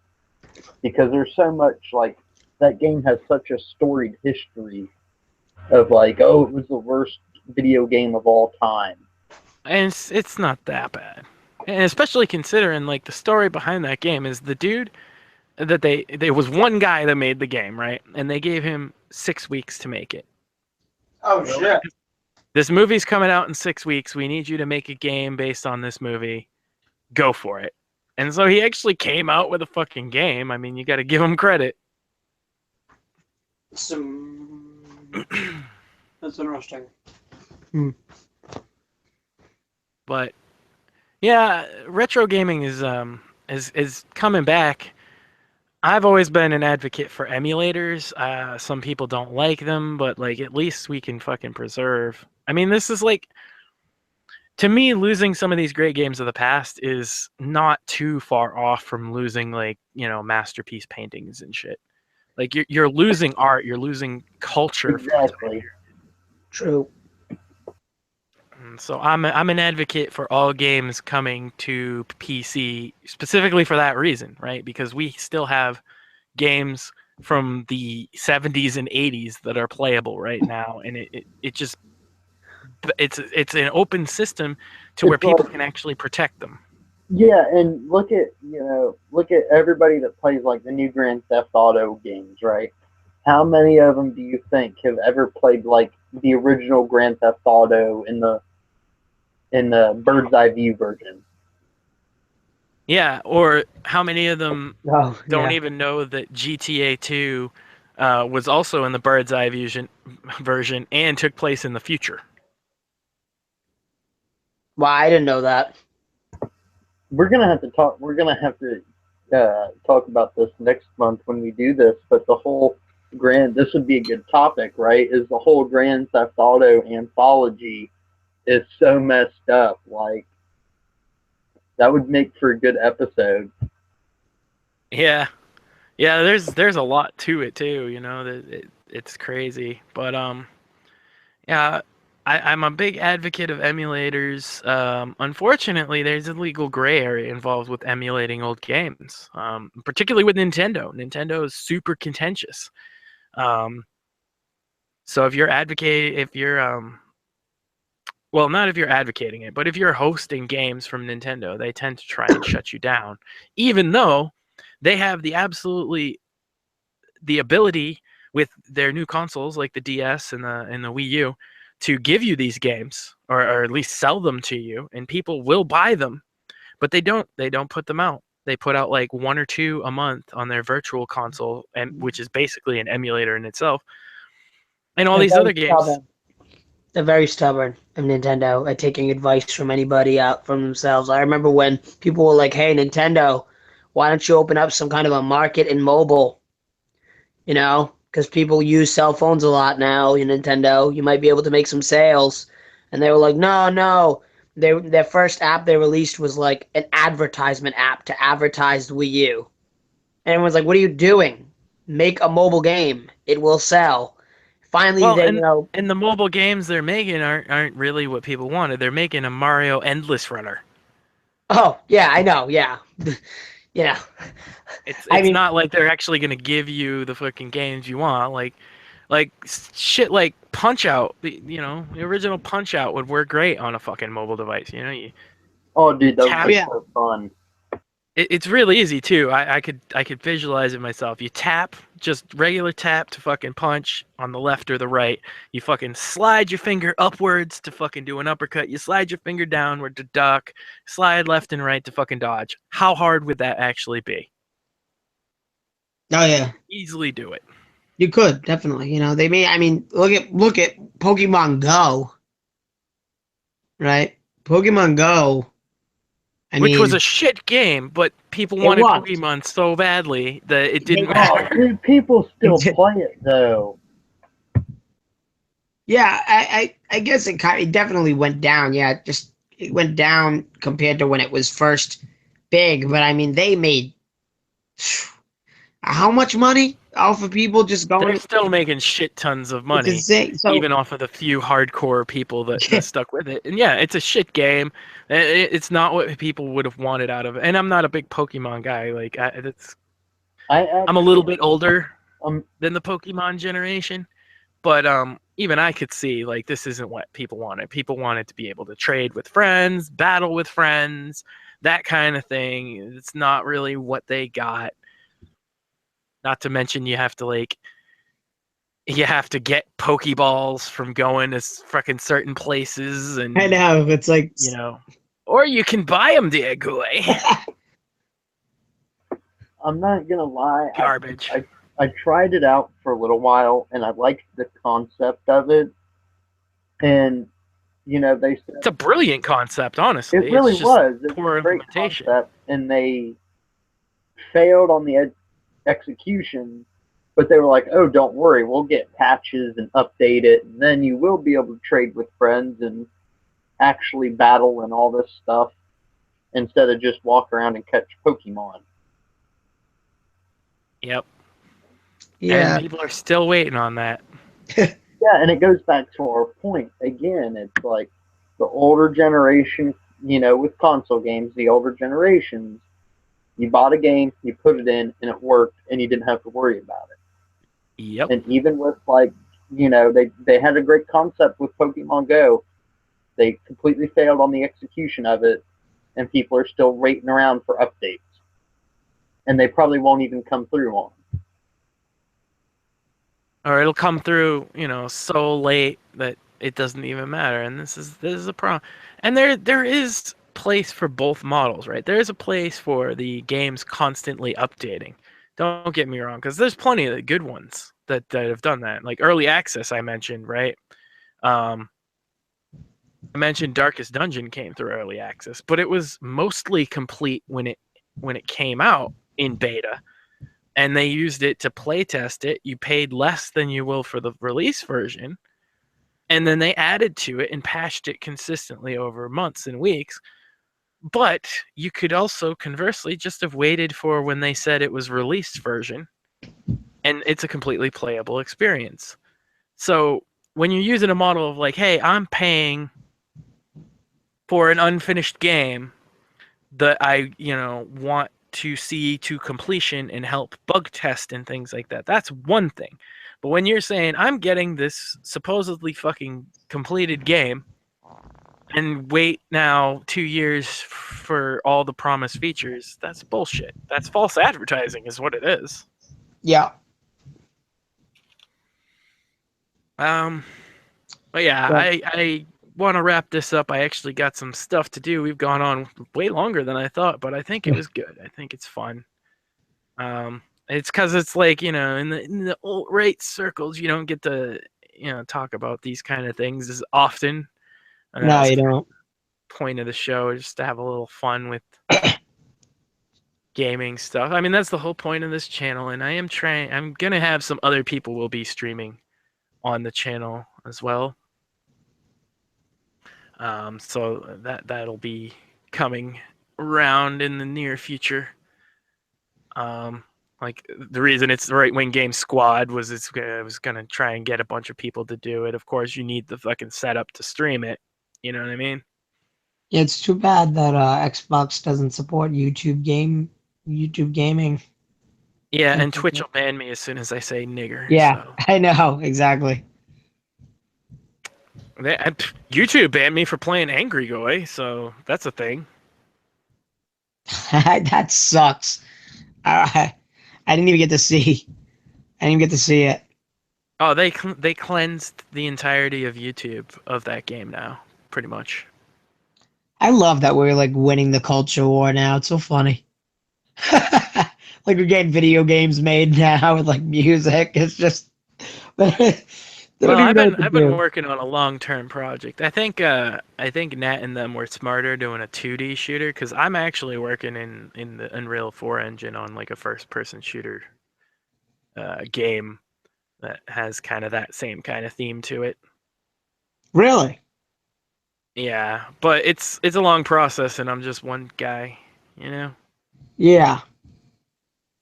But it's Um. fun, you know. It's something to do. I actually spend more time working on that than I do actually gaming in a given week. Oh, there you go. I mean, that's cool though. That's a good cause. Yeah, you know, it's just you got to do all the art assets, and I am recruiting people who can actually program in C++ because that would free me up to do a lot more with it. But yeah, making character models and levels and making sure everything works. I mean that, like, you can have the great theme idea, but if your game is shit, your game is shit, and I don't want it to be shit. Yeah. So I'm making a good game first, and then I'm gonna put the right wing death squad fucking theme on it afterwards.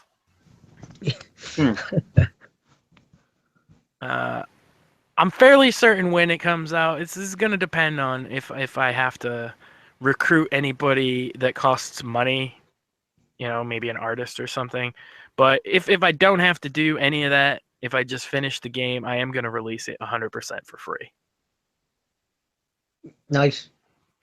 But because it's not gonna be anything like that's not gonna get on Steam.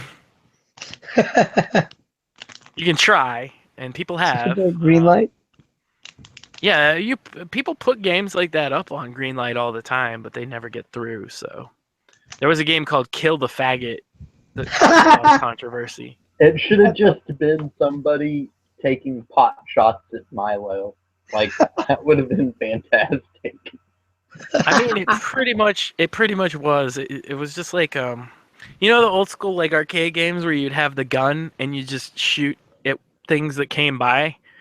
It's kind of like that, except it was like gay guys and trannies, and you'd get like extra points if you shot the tranny. Caused all kinds of controversy and didn't make it onto Steam. I told Nat he should get Steam Greenlight and try to get Angry Goy on because it won't get on, but the publicity of putting it on Greenlight would be fucking awesome. Oh, yeah. Yes. You'll get Right. all these butthurt lefty fucking liberal YouTuber game commentators fucking shitting their pants over that game. So Hell yeah, that would be awesome. I plan to do that with my game. You know, I'll put it on Greenlight just to get somebody triggered. But Nat's game is out right now, and it would get a lot of attention. Certainly, it gave YouTube enough. YouTube gave it enough attention to go out and ban anybody who fucking played that game on a video. Oh man. Well, just to finish up too, my got a Facebook page. Well, hold on. A Facebook page, United Right. And we do a podcast, Ride the Lightning. I'm actually going to be recording that later on, so it's two. Yeah. And that's going to be it. We shill the shit out of United Right, but yeah, I don't usually mention your podcast there. I always forget. Yeah, United Right puts the Maxi in position on the SoundCloud there. Yeah, SoundCloud. And of course, you know, the firstirregulars.com. First Irregulars on YouTube, First Irregulars on Facebook, infamous First Irregulars Facebook group. But we had put a moratorium. We are not adding new people to the group right now until we can figure out who the hell these people are. Extreme vetting. Yeah. Nobody's getting kicked out just yet. I got like kicked out of tons of things. I was like, okay, what did I do? I got kicked out of like so many things. I was like, oh, somebody must have told some of the higher ups, hey, this guy, I heard that he was a Jew. He just got kicked. So I was kicked out of Yeah, you won't be kicked out of ours though. Always welcome there. I heard I have a negative fan club. Well, yeah. It's okay though. I mean, it doesn't bother me. It's whatever. I appreciate That's it. half the fun of having you on though. That's just driving people crazy.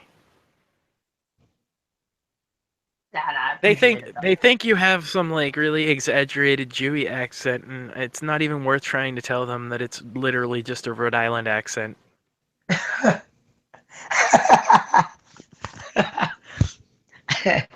Yeah, I think you had told me that before. That you told him that. Yeah, Yeah, they're like same thing, and I'm So- like, well, So was maybe. you telling me that all them Rhode Islanders is Jews? I mean, they all sound like Jews. Well, except like Pawtucket. Pawtucket has a very unique, like fucking noggy sounding accent. Pawtucket, Pawtucket, Pawtucket. Is you talking to me? That's fucking Pawtucket in a nutshell. I'm gonna ask you a question. Hey, let me ask you something real quick. Yeah.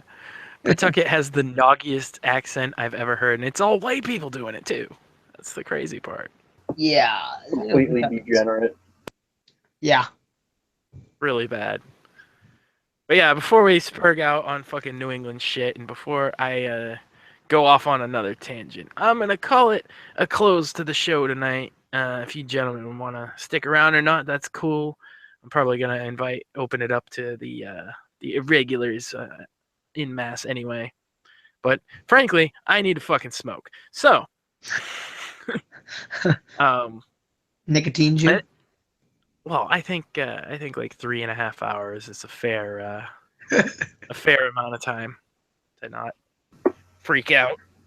No, definitely. But I'm gonna call it a close. This has been the Right Wing Game Squad Live. I'm going to think of a much better name for the podcast in the future because that's kind of, I don't know, it's repetitive because it's the channel name. But we will come at you in the future. Check out the XCOM 2 streams this week and probably something else that'll make me rage. Because people see the feedback I'm getting is that people seem to think it's hilarious when I fucking freak out. So we're gonna keep playing games that cause that reaction, I suppose. And stay on that 1433 shit.